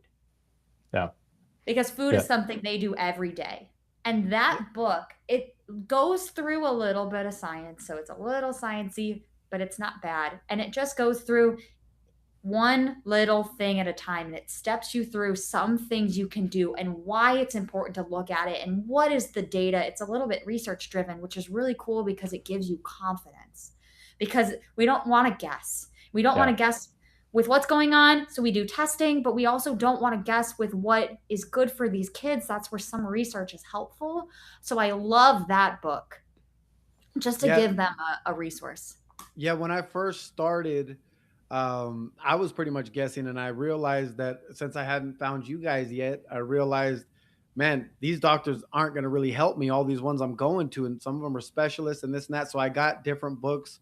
I got the Malilo method book. I've had him on my podcast. Right. He's done like 95,000 brain scans, and he has some really good exercises in there. He has some good information. And then I read the GAPS diet by Natasha McBride, and huge help. Like, cause you don't know any of this stuff. You just don't know if you don't know.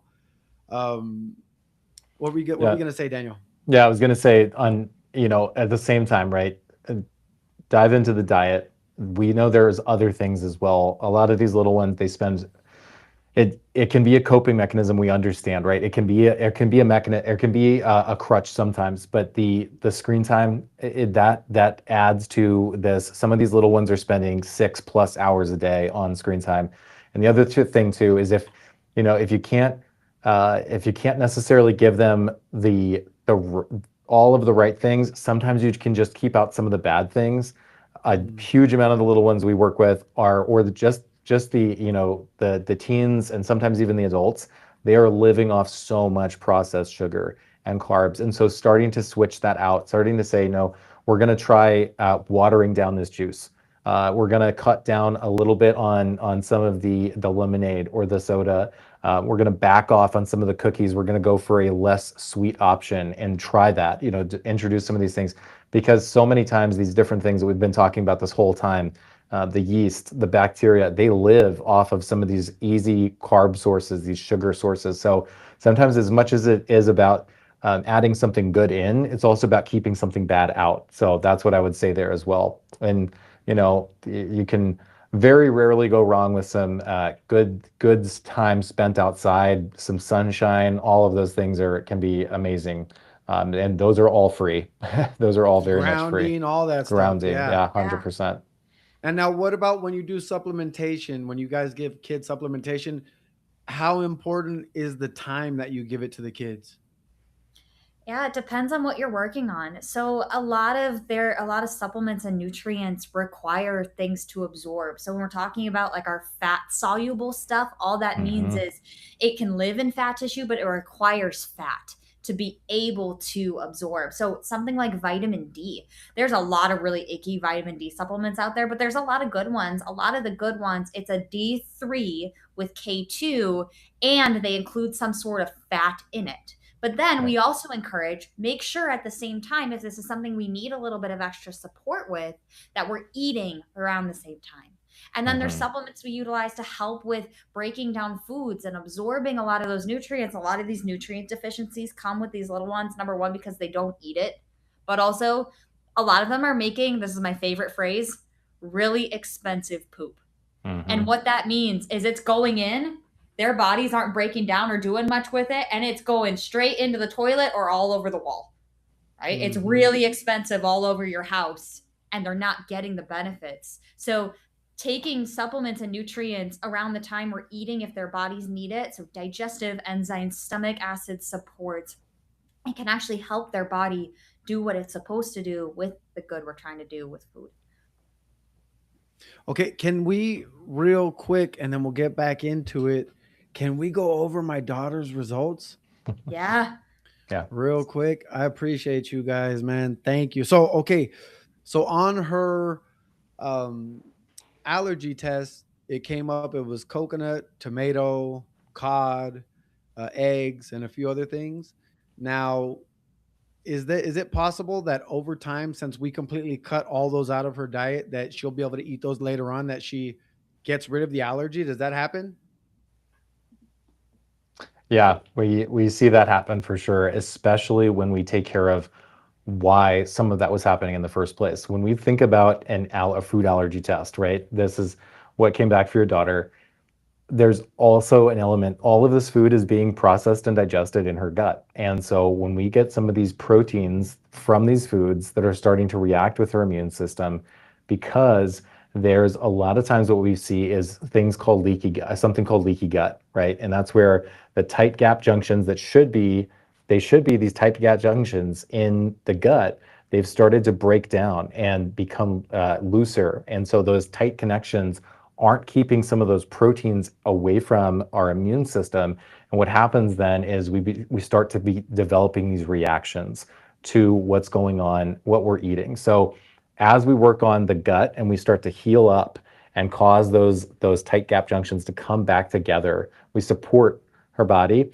That's where when we retest and we've avoided those food allergies, when we retest, we see a lot of those food allergies start to go away. So yeah, that's definitely a possibility. Wow. Okay. And so I sent you her results. Um, Did you email them what to us?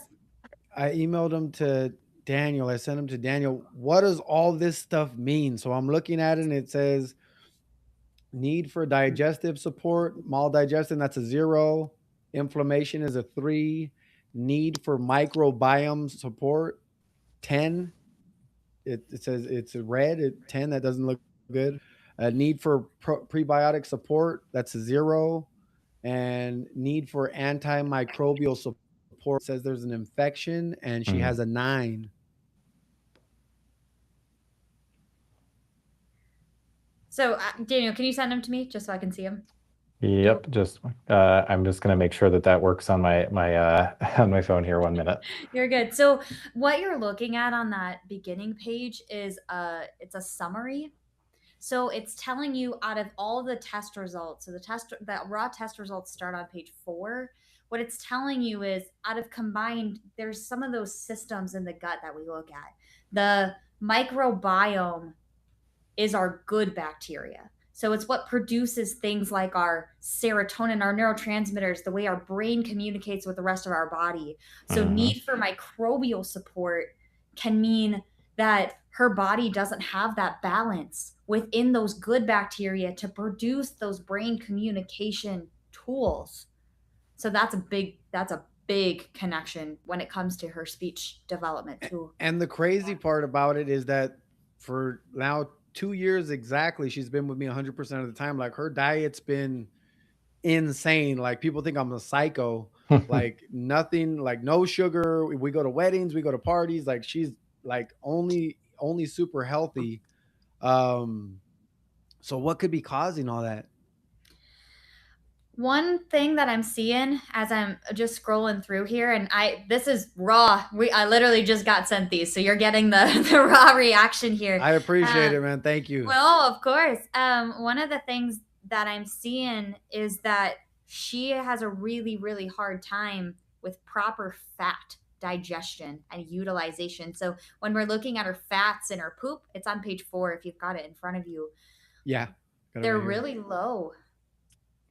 And fat we use as fuel. So when she has something, she's eating fat, right? She's eating things that have fat, and especially a lot of her meats, she's eating it, but her body's not using it appropriately, or it's trying to hold on to as much as possible. So her system feels like it's in that fight or flight state. So she's storing. And that can be because of some of the infections and some of the stress that I'll pause and let Daniel go through some of this too, but she's got some infections going on in her belly that are really stressing out the rest of her system. Yeah, I was going to say, right, one of those things that we can see one of those things that we can see right there on that same page is there's some activation of her immune system right now. And that same thing, right? We see that marker for immune system start creeping up. And this is a snapshot, but we could see, likely if we were to run this a few more times, we'd see this coming up.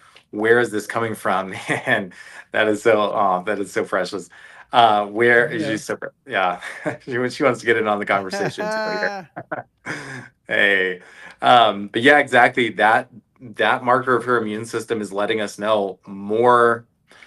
There's more to look at here. Why is that happening? So, and as we scroll on, actually, we can see, and I hope that my camera doesn't turn off while I go over there, but I'll just pull that up again. If it does, that's okay. We'll just pop back on. But yeah, that's starting to creep up there. The other thing too is, we want to see good, healthy levels of some of the important building blocks for the gut. And those are those short chain fatty acids. Those can be so important in keeping that healthy gut lining in place. And that's where so much of our, what I was talking about before, right, with those tight gap junctions and stuff like that, they all play a role together. They all help create that healthy barrier. So that comes back to that idea of getting those short chain fatty acids strengthened to help do their job of keeping the gut lining healthy, so that we keep a healthy immune system as well. So yeah, definitely part of what's going on there as well. The infection I'm looking at, yeah, so she's got a bacterial overgrowth in her belly, and this is a really common one we see. It's on page 6 here. It's called Klebsiella pneumonia. So Klebsiella bacteria are the ones that cause a lot of undue stress on the immune system. I actually just made a video on this, and it's posted on my social media page, my office's social media. So this is unique that this happened at the same time. Klebsiella bacteria are known for creating a toxin called ammonia. Most of us are familiar with ammonia. It smells like cat pee, right? But it's a gas, it's a toxin. And the toxin that this produces is actually a neurotoxin. Oh, wow. And the longer that this is in the system, if her detox pathways aren't working properly, her immune system is not taking care of this bacteria, that's causing more stress on her brain and her nervous system. And on other organ systems too. Yeah, her kidneys, her liver. Oh my God. But that's the thing. Here's the thing, Jerry. This is the reaction that we see all the time from parents, right? This moment where it's like, oh man, wow, oh crap. Well, we're looking at a stool test. Oh crap. What this is scary. It's hold on. scary until you have a plan. Sorry to cut you off. But if I wasn't talking to you guys, I would be like fucking stressed. But the reason I'm not fucking stressed out is because I know that you guys have solutions. So thank you. So but okay. Sorry to cut you off. No. That's exactly. I was gonna say the same thing. I was gonna say, I'm glad you said it from your perspective, because it's more it means a lot to hear it from your perspective, because that's like I said, that's the feeling of, oh man, this is really bad. But it's really bad if there's no plan. When there's a plan, then it's like, well, it's still bad, but we know we can do something about it. We've got a plan. It's a relief to know what's going on. Right, exactly. It is. Yeah, that's the other thing too. Sometimes parents say, they're like, I'm actually glad it looks bad. I'm glad my child's testing really bad, because now I know that I knew there was something going on this whole time. And I was gaslit, and I was told by so many people in authority that it wasn't true, and that, everything's normal, all the tests come back normal, because they're basic tests. They don't look for all of these things. They don't look for these bacteria. They don't look at this aspect of what's going on in the gut and how that's affecting the immune system. But when we actually look and we're intentional about what we're looking for here, that's when we find answers like this, and we can say, oh yeah, this can actually contribute to some of these issues of speech. This can contribute to inflammation within the nervous system. Wow. Man, I appreciate you guys. I do. And I'm looking also on page 7 that there's Dientamoeba fragilis. It's a rare detected parasite. Yeah, Dientamoebas are really common. They are a parasite. It says rare detected, so I thought it was rare. Actually, no, it just means the amount. It means, so it goes like rare, moderate, many. So rare, few, moderate, many, I believe is what it goes. But that just means it's there, but a little bit's coming out.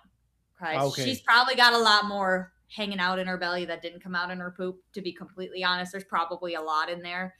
Yeah. Dientamoebas are microscopic, so you're not going to see big worms coming out of her. You'd probably be screaming from the rooftop if that was happening, right? Yeah. But these guys, a lot of kids get exposed to them. They can also coexist with pinworms, which is a really common infection, parasitic infection that families see with little ones. It can come from animals, it can come from water, it can come from contaminated food. Most of the time, in good functioning guts and good functioning immune systems, we get exposed and it comes right back out, and it doesn't lead to an infection like we're seeing here. But she's got so much other stress going on in her gut, that Klebsiella bacteria, the digestive stress, the low short chain fatty acids, that those parasites are living in a nice, warm, cozy, inflamed home in her belly, and her body's just not been able to take care of those. Oh my God.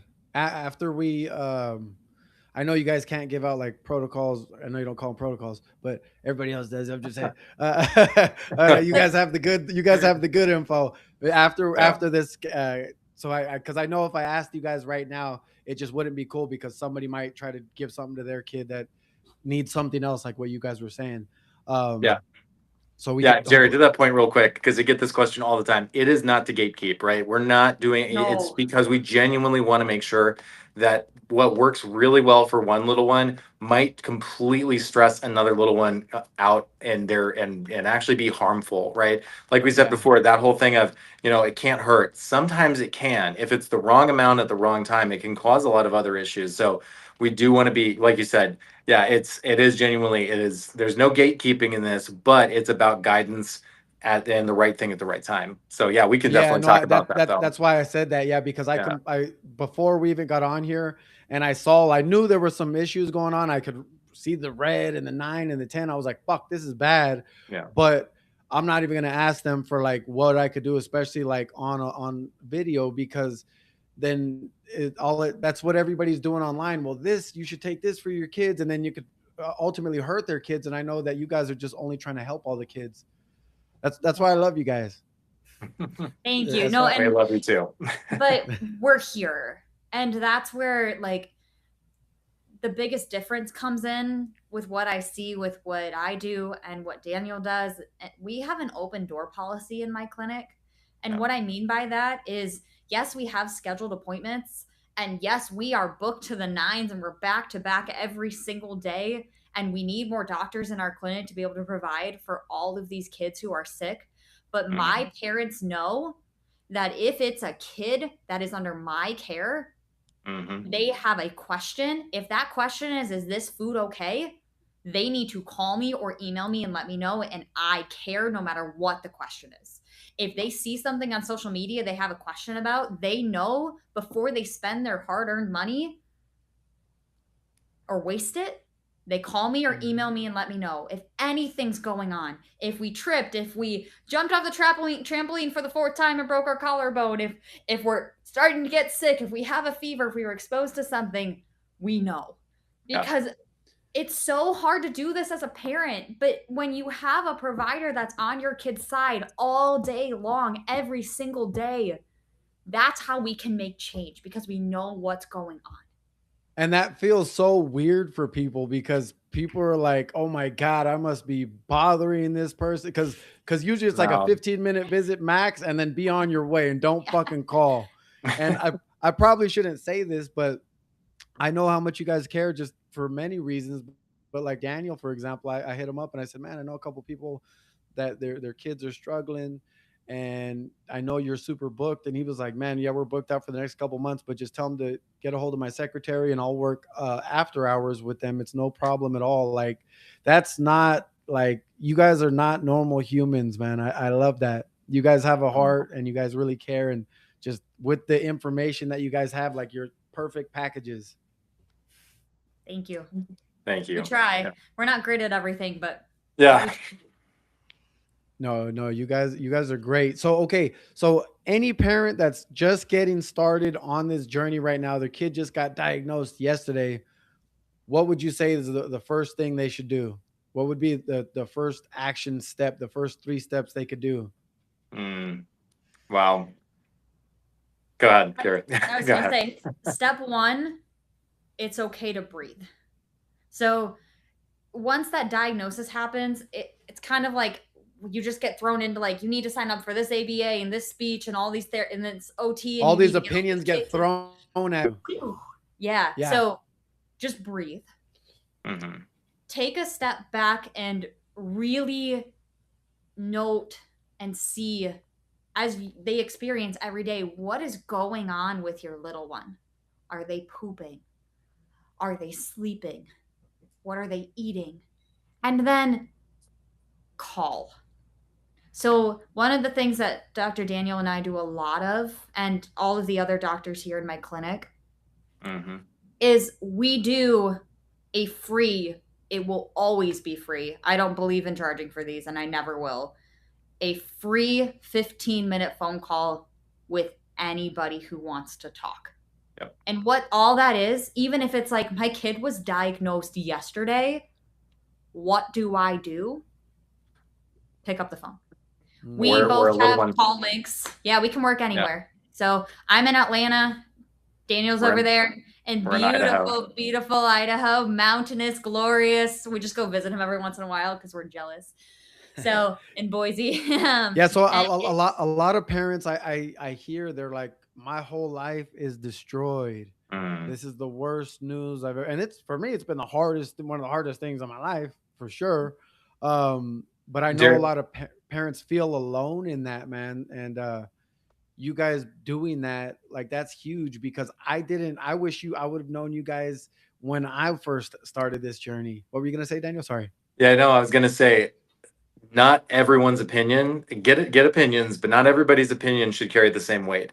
There is a lot of toxic advice out there as well. So there's a lot of the make the world fit your kid, make the learn to live with it, just accept this, make sure that what you're that keep this idea that they're always going to be like this kind of thing, and that is sometimes just as disempowering, and that can be extremely toxic. So surround yourself, I would say, for all these parents, to come back to your question, surround yourself with people who are ready to support you, who are here to build you up, lift you up. Don't be in a situation where people are oh well, yeah, this, my kid, they've always been like this, and there's nothing you can do. You can never change diet. All of these things, these toxic ideas, right? Oh, It's this idea. This comes back to ancient biblical wisdom, right? Bad morals corrupt good. The same thing too. You're the sum of the five people you spend the most time with, right? Put the right people around, get the right people around you. And if you can't get the right people just yet, listen to the books that will build you up. Listen to the podcasts. Watch, join the community groups that are ready to help you find answers. So that's a huge thing that I would say, just to start with. Cut out the toxic people and put in the good ones. some of those groups, I've been kicked out of a couple groups because Yeah. there's some parents in there that they're just like, how dare you try to help your kid? They're fine just the way they are. And Yeah. I'm like, you lazy piece of shit. You know what I mean? Like, your poor kid's future depends on you, Yeah. depends on what you do. It depends on you looking for, and because some other parents like, hey, what can I do? Or this is what I'm trying. What do you guys think? And people attack them. And I'm Mhm. like, I feel that person. Like, I don't, none of us are going to know. Only time will tell on how much progress we can make with our kids. But my mindset, I always keep a long vision. Like, there's some days, man, I break it down and I cry like Yeah. that. Like, people see me and they're like, I always share a lot of good stuff. There's times, man, I'm on my knees crying. I'm like, man, am I doing enough? This shit is fucking hard. And then I think, like, how's her future gonna be? But I always keep in mind, like, I'm gonna do every single thing I can while I'm still alive to help her advance and grow as much as she can. I don't know how much that's gonna be, but I'm not gonna be the person to limit that. Like all these doctors, like all these people want to do, we're not gonna allow that. Right. Can I give Yeah. a protective piece real quick? Because this population gets taken advantage of and it's disgusting. So Yeah. if it costs $1,000 for their new patient appointment, run. That's not okay. Yeah. If you are paying for an organic acids test that is more than $300, stop. Right. It's not okay. We don't upcharge our testing. So, what I mean by that is it costs us what it costs you. Mm-hmm. Because I'm not running the pee. I'm definitely not running the poop. I love the poop photos. Send them to me. Let me know what's going on. I need to see what's in the poop, but I don't need to test it, right? I Yeah. can't tell you how many worms I've seen, right? But don't send me. You're not sending me the poop. We're sending it to the lab, right? We're third party testing these labs, but. So why make it so expensive? I've had people come to my office and say I paid $500 for an oats test. I said, why? It's $275. Yeah. That I literally happened today. That genuinely happened today. Someone paid over $500 for the same exact test, and I said to them, "This is just, I, we can't despair. I don't want to disparage, but that the thing is, there's there are people out here there that care. There are just also the same thing, like I said before, there are very much people who are willing to take advantage of a situation where people are scared mm-hmm. and they're looking for anything that they can do. They don't know who to reach out to. That is exactly one of the reasons why we put out our social media, so that they can know that there's a different perspective, that there are people who care. It's not always easy to put out social media every single day, right? We're busy. We're trying our best to get this message out there, to get this knowledge out there to everybody. But at the same time, like Kyrah just said, there are definitely, not only are there people who are willing to just sit and kind of wallow in something and say, "Oh, well, this is just going to just wreck their life," But at the same time, there are also people who, be smart, right? You don't have to be a doctor to read through some of these things and say, something doesn't smell right about this. So let me see what actually, what else is out there. Let me call a couple of other people. And that's one of the reasons why we offer that free 15-minute phone call, because we want to connect and we want to let you know we're very transparent. I get asked all the time, what is this? How do I do, what would this look like? And we try to even sometimes answer questions that parents don't even ask, because we know that eventually they're going to come across that question. But yeah, ask questions, write things down, know what you should be paying and what things actually look like there. I had a doctor. It's because a lot of people are desperate. A lot Yeah. of like it's same with all kinds of sicknesses. You guys already know. And I had a doctor that somebody gave me his number, and I called him. And like 5 minutes into the conversation, he said, "Yeah, it's going to be $7,500." And I was like, "Okay, what are we going to do?" And he was like, "I'm going to give you the solution for your daughter." And I was like, what do you just? How's this work?" And then he said, "It's going to be $7,500, and then come in. I'm going to give you some special stuff that's only my stuff, and I'm going to tell you what you need to do, and she'll be fine." And I was like, I've seen that trick way too many times in my life, but a lot of people fall for that. Yeah. Another red flag is if someone gives a timeline. So if it says, I'm going to get your kid to speak in 6 weeks, they cannot promise that. They don't know. One, they don't know what's going on. So that should not be the title to your program. Yeah. At all. They're out there. You can Google them. They're there, right? You've probably seen them. And now that we're talking about this, it's going to be all over your algorithm as soon as we get off the podcast here. But that, if anybody's making you promises like that, Daniel and I don't make those promises because I don't make promises I can't keep. Yep. Right? And we would much rather under promise and over deliver. You guys right? always over deliver there. Over-deliver, Hopefully, yeah. that's what we're looking for. Yeah. Right? Yeah. So if we don't know what's going on, we can't promise a result, right? And every little one's body is different. So the one promise we make every single patient is that I am never going to give up on your child. Yeah. Even when you feel like giving up and you feel overwhelmed, I will take you on my back. We will take the reins and we will do it.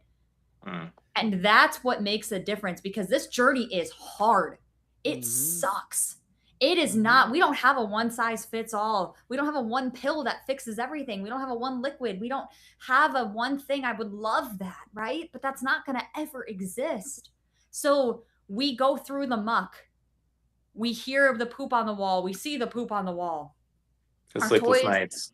Right. Sleepless nights. We take the phone calls when we're not working. I was in Scotland a couple of months ago on a quick vacation, and we had to sit in the hotel room for a minute because I had to talk a mama through what's going on with her little one. And I had to talk to their school because their school was being stupid. So I said, hold on, we need to put this on pause.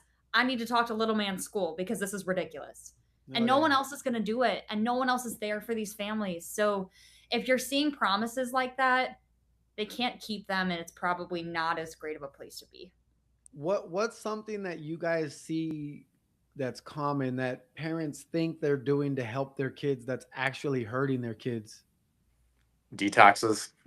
I was just gonna ask you about detoxes. All the time, man.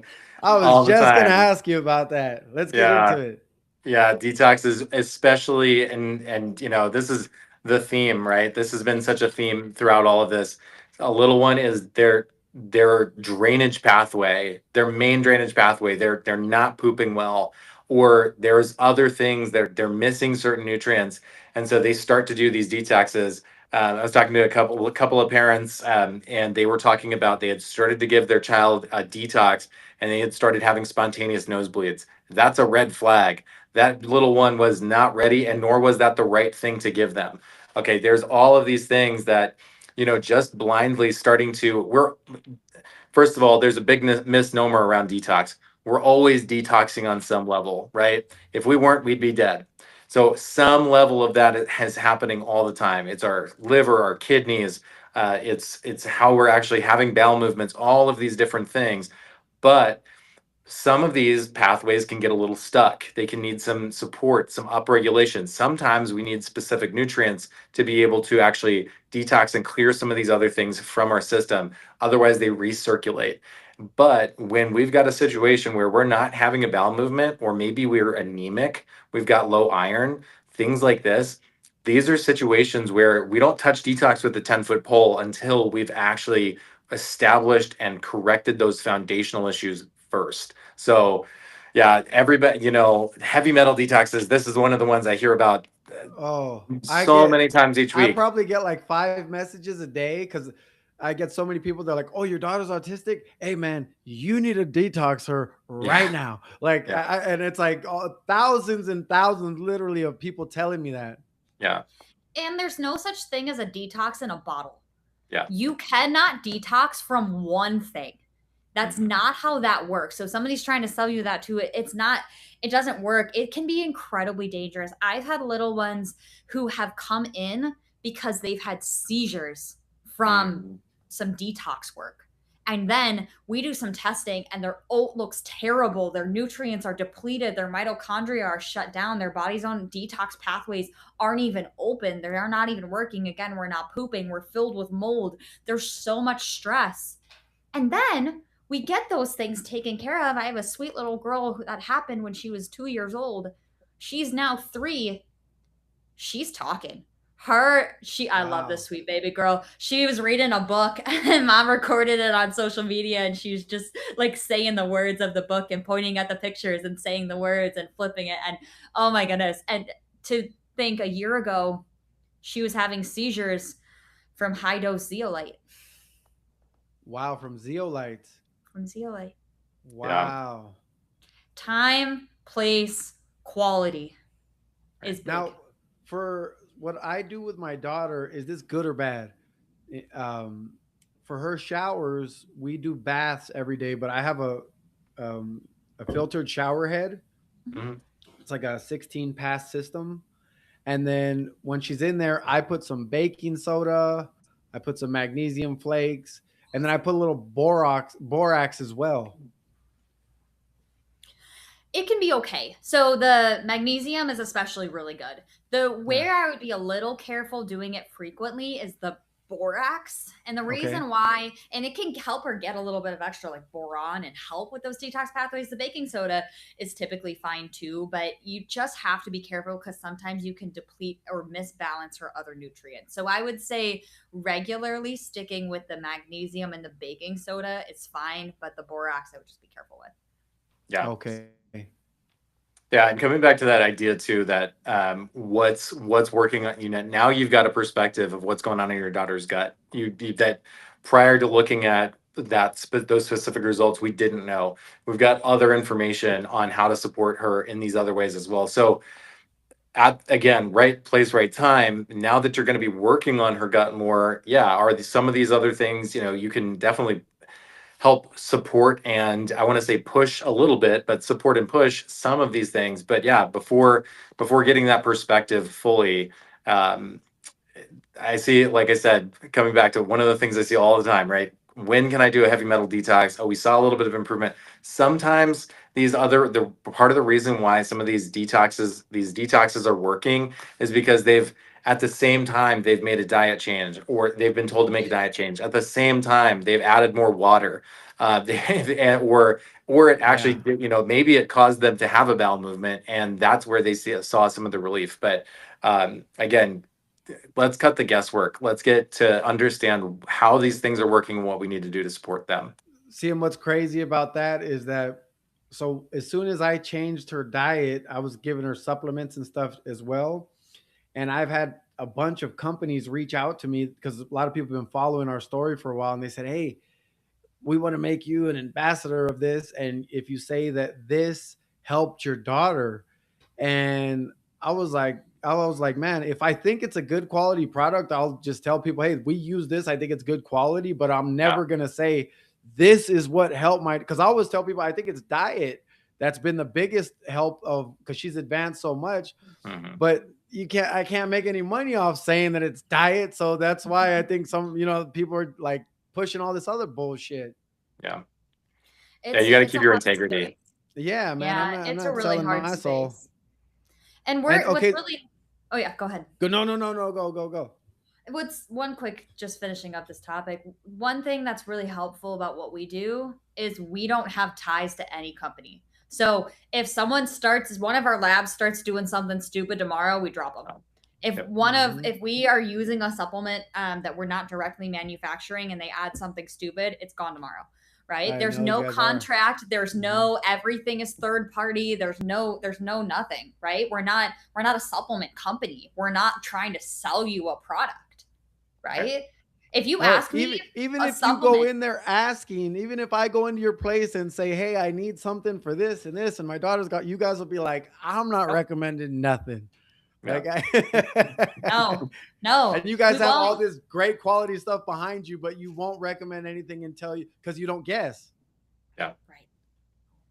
And now what do you guys think about juicing? People that do juicing and the carnivore diet and the vegan diet? Let's take one at a time. Juicing. I'll take juicing. Yeah. So juicing isn't bad because sometimes it's a way for little ones that's accessible, that we can get some nutrients in them. You've got to be careful with some just juicing a lot and using that as the main source, because when you juice, you take out a lot of the fiber that is in the fruits and the vegetables. So you're missing some nutrients, and then you can also get a lot of sugar. So a lot of things we're seeing is a lot of yeast overgrowth and some bacteria, and a lot of those feed on sugar. And juice, when you take the fiber out, you make the sugar easier to absorb. So it can be really beneficial, but it can also be adding to the problem. So I'm sorry, again, it does depend, but there is some that's really good. And if we're starting and we're getting some dense nutrients like celery juice, a lot of families do, as long as we're using organic and good quality produce, there's a lot of ways that feels more accessible and the kids will get some of those nutrients in. So definitely not against it, but something we have to consider. Yeah. You said carnivore too. Do you want to, Jared, did you want to? Yeah. So with carnivore, this is another thing, right? So often, people can have amazing results with something like carnivore, but what they're oftentimes doing at the same time is they're just eliminating so many other inflammatory foods, right? They've eliminated all the processed foods by nature of what the carnivore diet is. They've also dramatically increased the amount of protein that they're eating. And so often what we see is, whether this is in children or teenagers or adults, people are under consuming protein. They're not eating enough of the protein or digesting it, like Kyrah had said earlier, right? They're even sometimes when they're not breaking it down efficiently and effectively.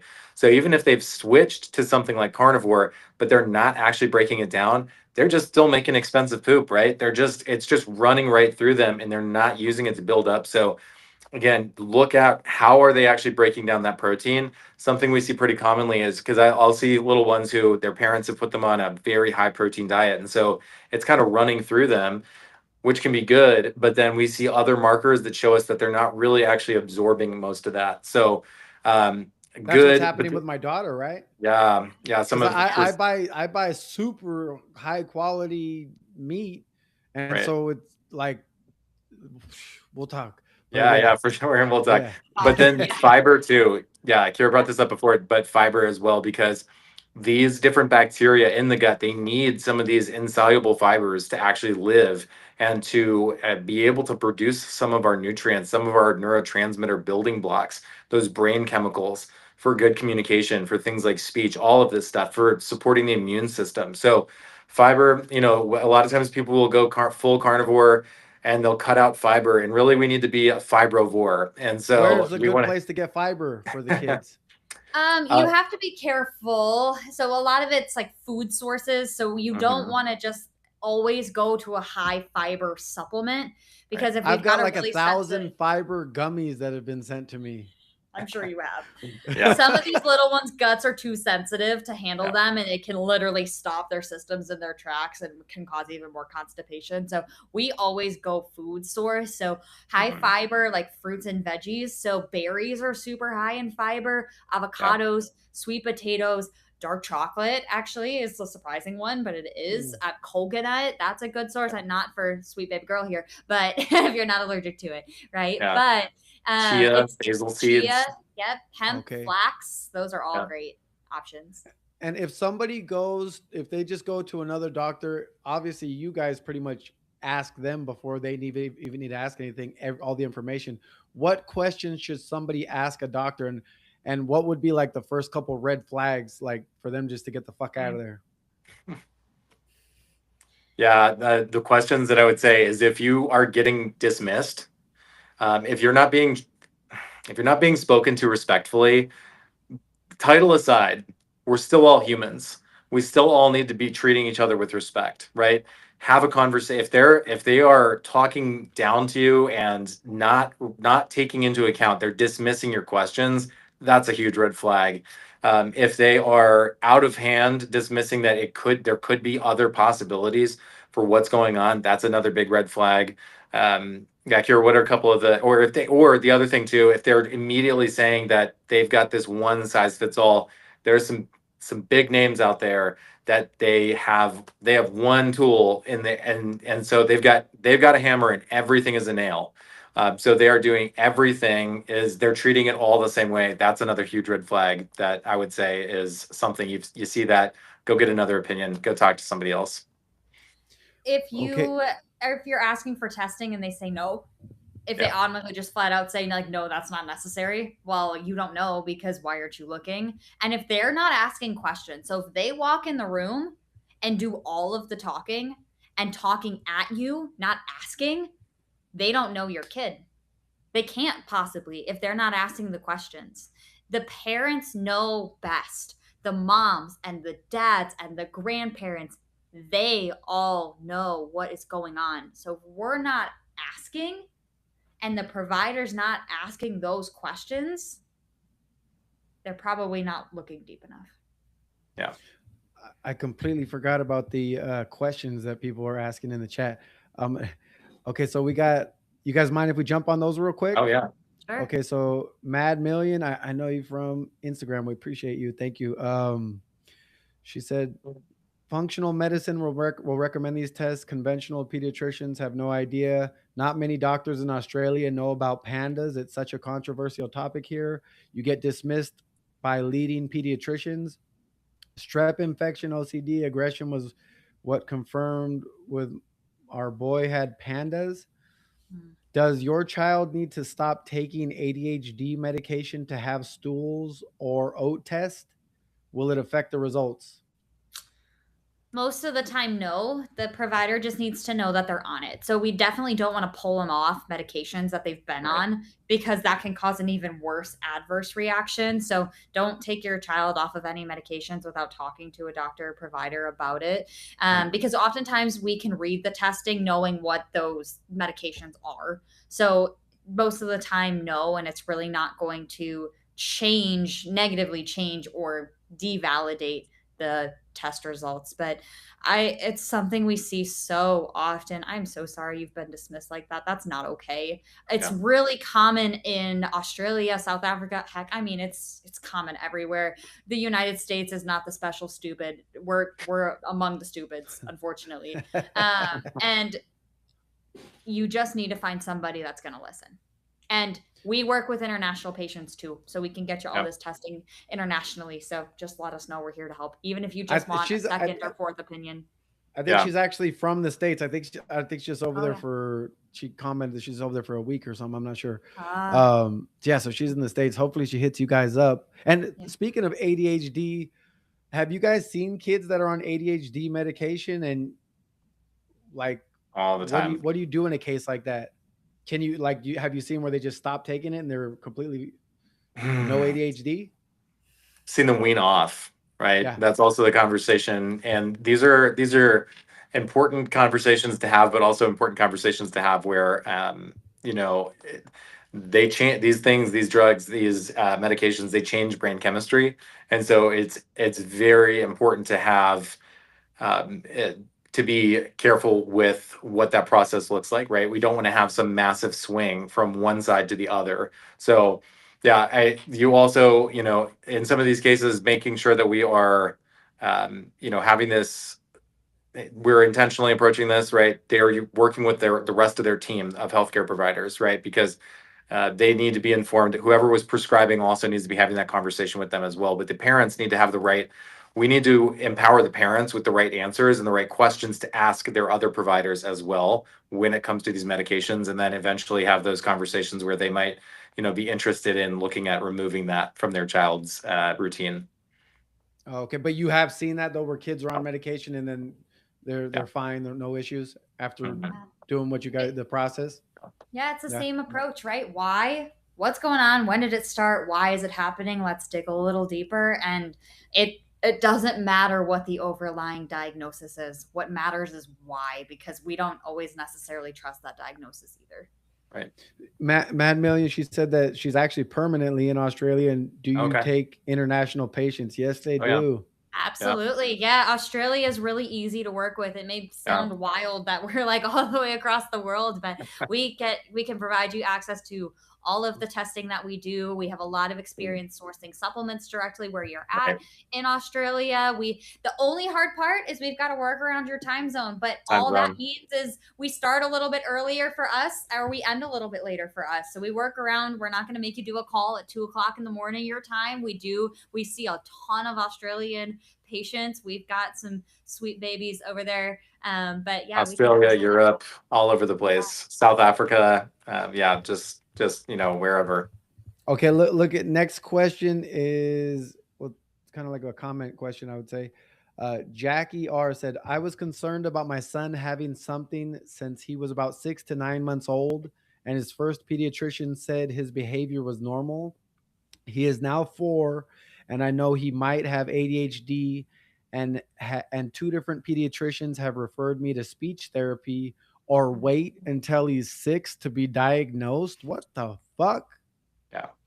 Yeah, that's another big one that we hear from parents as well, where they're reaching out when their little ones are really little, or because they're starting to see, oh, that they're not saying mommy and daddy the way that they used to. They're not giving me the same eye contact. Is it too early? Do I have to wait until I get a diagnosis to start running some of this testing? And the answer is really no. You don't need to wait for a diagnosis to look at what's going on for your child and how you're going to support them. That's not how we approach things. And more importantly, it's really amazing to be proactive about this. Sometimes you never know what you've prevented, how bad something could be by preventing it.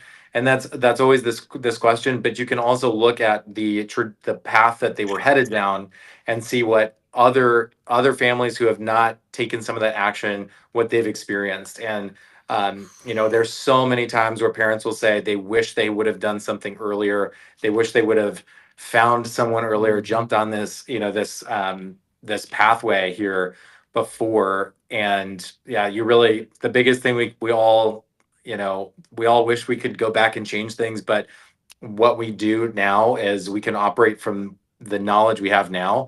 And like you said in this mom's comment, it is not too early to get some testing and perspective on what's going on for your little one. A And it's common never too late. denominator. And Go ahead, also go never ahead. too late. Never too late. A common denominator that I've had from the doctors that have been decent that I've worked with, that I've spoken with, is always saying every day counts. Yeah. And yeah, like I've had so many people, like, because my daughter just got with me full time when she was 5.5, and now she's 7.5. And they're like, imagine if you would have had her since she was 3. And it's like, fuck, I know, but I don't even want to think about it because it just pisses me off. Yeah. You know what I mean? It upsets me, but every day counts. Like, and I hear a lot of parents say the waiting list to be diagnosed is a year, 2 years out. So it's like, well, what 3 can you years. do now? Like, what can you take action on now? Mhm. And then the Are you- therapy wait list is just as long, unfortunately, right? So parents, their gut instincts are almost always correct. So if you feel like something's wrong and you're seeing something wrong, bring them to a provider who's going to listen and at least look. So we can Right. at least, if everything looks great, then everything looks great. if we run some testing and there's like one minute little piece and we don't think we're missing anything and we help fix that one minute piece or support their body and everything gets better, or there's really nothing going on, what's the worst that can happen? Yeah. Mhm. Yeah, and we're Okay. always, I will say this too. We always try to keep that as straightforward and honest in that conversation as well. We'll show you what's wrong, but we're also going to point out what's good on that testing as well. Yeah. You know, or when there's not a concern, and be very straightforward with you on that. You know, sometimes I've had conversations with families where I said, you know, these are all great things. We are not going to focus on any of that right now. These are the concerns. This is what we need to look at. And so, yeah, it is. You know, what's that saying? An ounce of prevention is worth a pound of cure. Mm-hmm. Are you guys good on time, or a little bit more? You Yeah. guys are both Yeah, good? yeah, we're For good. sure? Yeah, we can get. 'Cause I, Yeah. okay, thank you. She said my son was diagnosed with level 3 nonverbal autism and PANDAS in 2023. He is 10 and is what you call profoundly autistic, repetitive behaviors and restrictive behaviors. Thank you. He was diagnosed with autism at 3 and PANDAS in 2023. Okay. Something's going on. Okay. And the fact that your provider's there, you're getting the runaround and you're not being listened to, it's a blessing you got that diagnosis because it's giving you a little bit of answer. But if you feel like you're getting nowhere or just not being listened to, we're here. I mean, this is such a journey, and PANDAS and profound autism, I am sure you're exhausted. And I am sure your sweet boy is exhausted too. But there is always hope. If you guys get anything out of today with anything Daniel and I are saying and Jerry is preaching, is there is always a way to help their bodies improve. We have seen, like I said, kids who they're told they're never going to talk, or kids with severe, we work with kids with Down syndrome and Tourette's and severe like truly genetic, like Down syndrome, truly genetic stressors, with autism, with PANDAS. Like the list of diagnoses is a laundry list, but there's no such thing as it's too late, or it's too intense, or it's too severe, or they're just meant to be sick. Your sweet boy wasn't born sick. Yeah. She said, is it true once our babies get diagnosed with PANDAS that it can reoccur in flare-ups? I believe my boy is having a flare-up, antibiotics and steroids, and it feels like an ongoing cycle. We are crying. We need help. Yeah. That's the traditional medical approach, unfortunately, to PANS and PANDAS, is to pump them full of long-term, we're talking 6-month rounds of antibiotics and steroids. And then if that doesn't work, then you're out of options. That is not the only option to help support the body through PANS and PANDAS. There's a severe immune system issue going on, and there are more natural ways and more long-term supportive ways that are incredibly successful and oftentimes more relieving and more stability long-term. The reason why your little one is probably having, you're correct, those flares happen where we go back to baseline. Even baseline sucks. But then we go into these extremes where we are not sleeping, we're screaming, we're hitting, we're punching, the OCD behaviors go through the roof. It's because what's going on and stressing out the immune system is not being supported appropriately. So those flares, those flares are not okay. What were you going to say, Daniel? No, I was just going to say, you know, say to that same point, right? When we're not these treatments, a lot of times, right? This traditional approach to PANS and PANDAS and to these flare-ups, they're pushing symptoms down, but they're not answering. They're covering over a symptom, but they're not answering why is that happening in the first place. And then also the same thing: what can we do to stabilize things? What can we actually do to make long-term change so this isn't coming back all the time? This isn't something that's constantly reoccurring. Okay, yeah, please get a hold of them, man. They will definitely steer you the right way, man. Ariza Game said, what do you recommend for aggression, even if it's temporary? Yeah, there's a lot of things you can try. I'm going to recommend a few things that aren't supplement based for a second, because a lot of times that can make a bigger difference. And just to be cautious, sometimes with some of these little ones, when you give something that's supposed to calm them down, it speeds them up. So their body can have opposite reactions to a lot of the calming stuff that's out there. So you do have to be careful. When we're dealing with a lot of aggression, there's some times where their body just needs some really strong sensory input. And these may be things you've already tried. So if these are things you've already tried, definitely give one of us a call because we can help you through things that you haven't tried. But you can do things like intense, like weighted blankets, something to hold their systems in. You can take away some of the stimulus. So turning off the lights, turning down the sound, taking away the screen, just Yep. being there and being present. That can be one of the things, trying to help determine, which can be so challenging, what the need is. So trying to bring some water in, trying to bring some food in. So just doing some of those calming things and bringing the stimulus in the environment down can sometimes make a big difference. Yeah, yeah, definitely. Like Kira was saying, limiting some of that screen, or limiting some of the incoming stimulus, some of the screen time. Some families use kind of a sensory, like a little bit of a tent. They'll almost make like a play tent where they're not only are they keeping the lights low, but it makes it kind of fun to be in a low environment where we're not getting so overstimulated, right? So much of our environment right now, we've got lights that are constantly stimulate us, we've got huge amounts of noise coming in, and this can make us, when we're already feeling a little one's feeling aggressive, this can just add to that aggression because we've got all of these different stimulus coming in at the same time. So yeah, calming some of those things down for sure can help with that aggression. Thank you guys very much. Okay, Matt Million said thank you so much for all your information. I'm forever grateful for people like you. Yes, my son loves pressure. We have him on a sensory diet for his aggression. Yeah, good. Yeah, no, this is good. And I've had a lot of people and I've seen doctors say, well, yeah, your kid's aggressive. Well, give them this and give them that and da da da da. And it's scary. Yeah. Um, Yeah. okay, so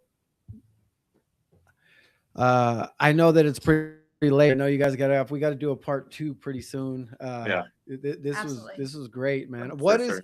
Well, before we get off though, I got a question. So, what is one myth about autism that you guys that's just bullshit that you guys wish people wouldn't be throwing out there?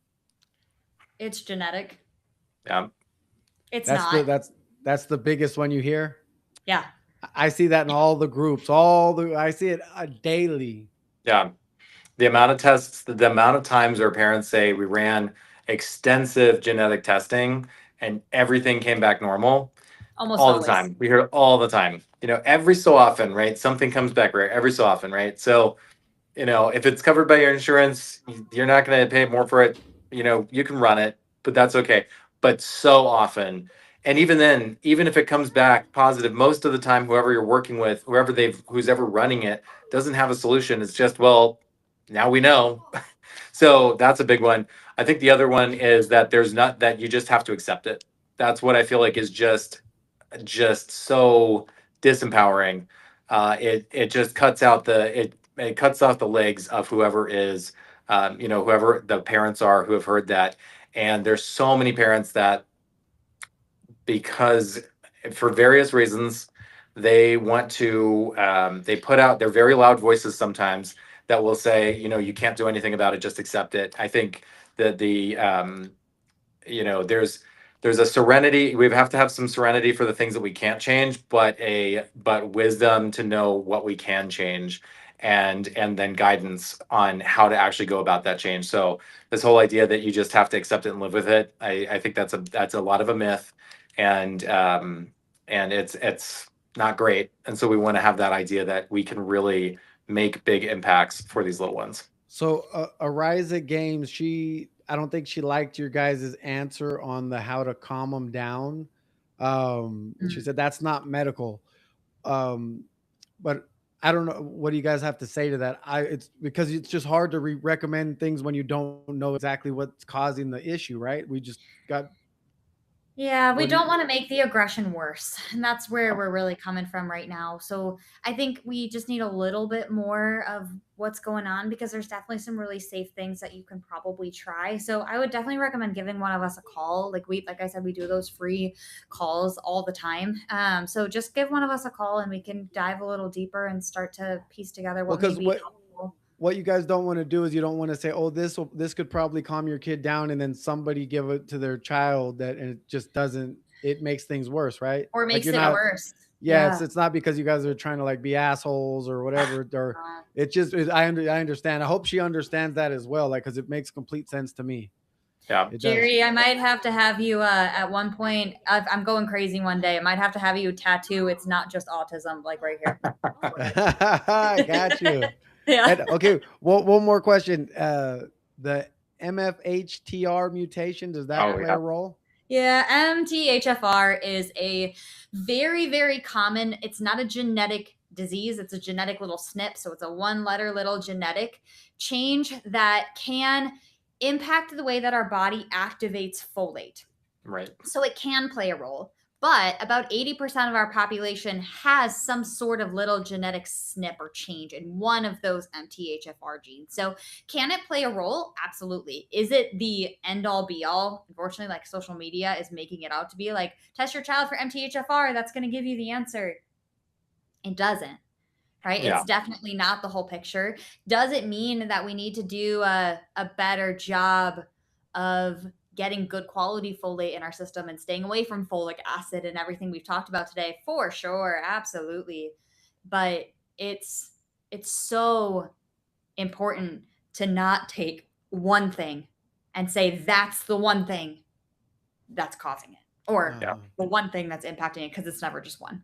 Because for the families that works for, that's great, and they're gonna feel great. But for someone who's been promised the world, and they've been told that this one thing is gonna be the ultimate solution or answer, it can be very discouraging when that just one thing doesn't work. So we've got to look at the whole picture. What other things are contributing?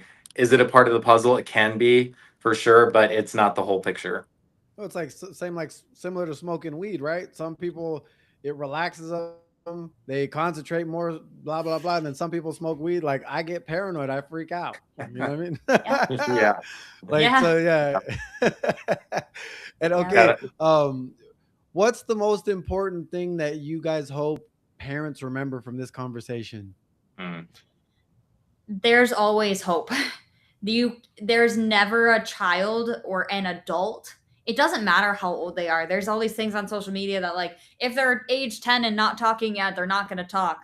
Well, that happened last week, Friday, in my office. I got on the phone with one of my 11-year-olds who was nonverbal a year ago, and we had a whole conversation. He said, Dr. Kyrah, I went poo-poo because I took my chamomile. Don't give your child chamomile if they're not going poop. That is not a supplement recommendation. But he literally said the words, Dr. Kyrah, I went poo-poo because I was taking my chamomile. And his dad was saying he was given a little bit of a pushback with some of his supplements. I said, hey, bud, I need you to take your supplements. He said, yes, Dr. Kyrah.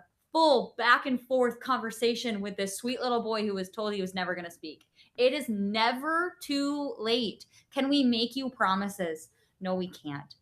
The promise we can make is we are not going to give up, and we are going to look, and we are going to do everything in our power to make sure we are guiding you and your kid, even if that's not us. There's a lot of therapies and things out there that we don't provide. We can't do everything, right? Daniel and I can't tackle the world. We can't see every autistic patient. There's a lot of good providers out there as well. So we can even help you guide it to the correct direction, or somebody who's near you, or somebody who can provide a therapy in person that if you're not local to one of us that we can help with. There's always hope. Yeah. She said, no, I meant you hear autism is not medical. Sorry. Oh yeah. I must have read that shit wrong. Sorry. That's okay. It happens. Yeah. Oh, that's great. Yeah. Answer to that question. It's not that, there's always hope, and it's never just one thing, right? It's always, you can address it from a lot of different perspectives, right? There's the behavior, there's the diet, there are the supplements, but it's the whole picture. Make sure that your child is being seen as a unique individual, because that's who they are. There is no one size fits all, and there's always multiple ways to address. There's multiple ways to address. There's strategies, and we can, once we find that and we see what specific thing you need, what specific thing your child needs, that is where we see those major breakthroughs. So it's there's never just one thing, and there's always hope, for sure. Oh man, we can go on and on and on. feel amazing talking to you guys. Thank you, because I know how lonely this road can be, and especially before crossing paths with people like you guys. Um, so thank you for all that you guys do, and I hope people get hope from this and some inspiration and take action on this. What you were just heard, and where can people find you guys? Yeah. Yeah, we're Social media is always totally fine. I can put my social media handle and I'll give it to you guys. I'll put it in the chat here. But my office is the Wellness Way, Marietta. We are outside of Atlanta here in Georgia. But again, we both see people everywhere. So don't let that deter you. But you can also contact the office directly, and I can put that in the chat. Our office number, I'll just say it so people, I know there's going to be a recording, is 678-809-0154, and I'll put our email in the chat as well, so you have it. I mean, call us, message us, send a comment. We respond to every single comment that comes to every single video. I do it most of the time myself, so you're probably talking to me or you're probably talking to Daniel. We don't have these fancy social media teams or anything like that. We're a small team, so contact us everywhere. Yeah, for sure. Same thing, right? We're all across all platforms. So whether that's, Instagram, Facebook, TikTok, find us, reach out, because so many times, this is what I hear all the time from parents. They reach out to different, clinics and providers, and they never hear back from them. Or they get some kind of impersonal message that is never, it's not answering some of their questions. But yeah, absolutely. We're at we're the Wellness Way, or Garden City Wellness Way. And then also the same thing, email. We have families reach out with our email. I unfortunately, on the way where I'm at right now, I don't believe I can add to the chat here, but I'll throw that in we can throw that in out there. But yeah, absolutely. Social media, our phone number, 208-575-1300. Give us a call. And we are. My You got it. Sticking all this right here. She's right here. While you guys sweet. can't see. Yeah. She's No, in the but we got to do conversation. this again. Yeah. We got to do this again sometime. Thank you guys very much. This was great, and it's a breath of fresh air. Happy birthday! Thank you. To that you guys exist, man. Thank you so much. Thank you everybody that was watching, and if you guys have any questions as well, we could even answer some stuff on social media, on Instagram, do special videos answering you guys directly. I know they love to do that. Thank you. You guys be safe. God bless, and have a blessed night. Let me talk to you guys for 2 seconds, please. I'm just going to turn this on. Absolutely. Thank you. Okay.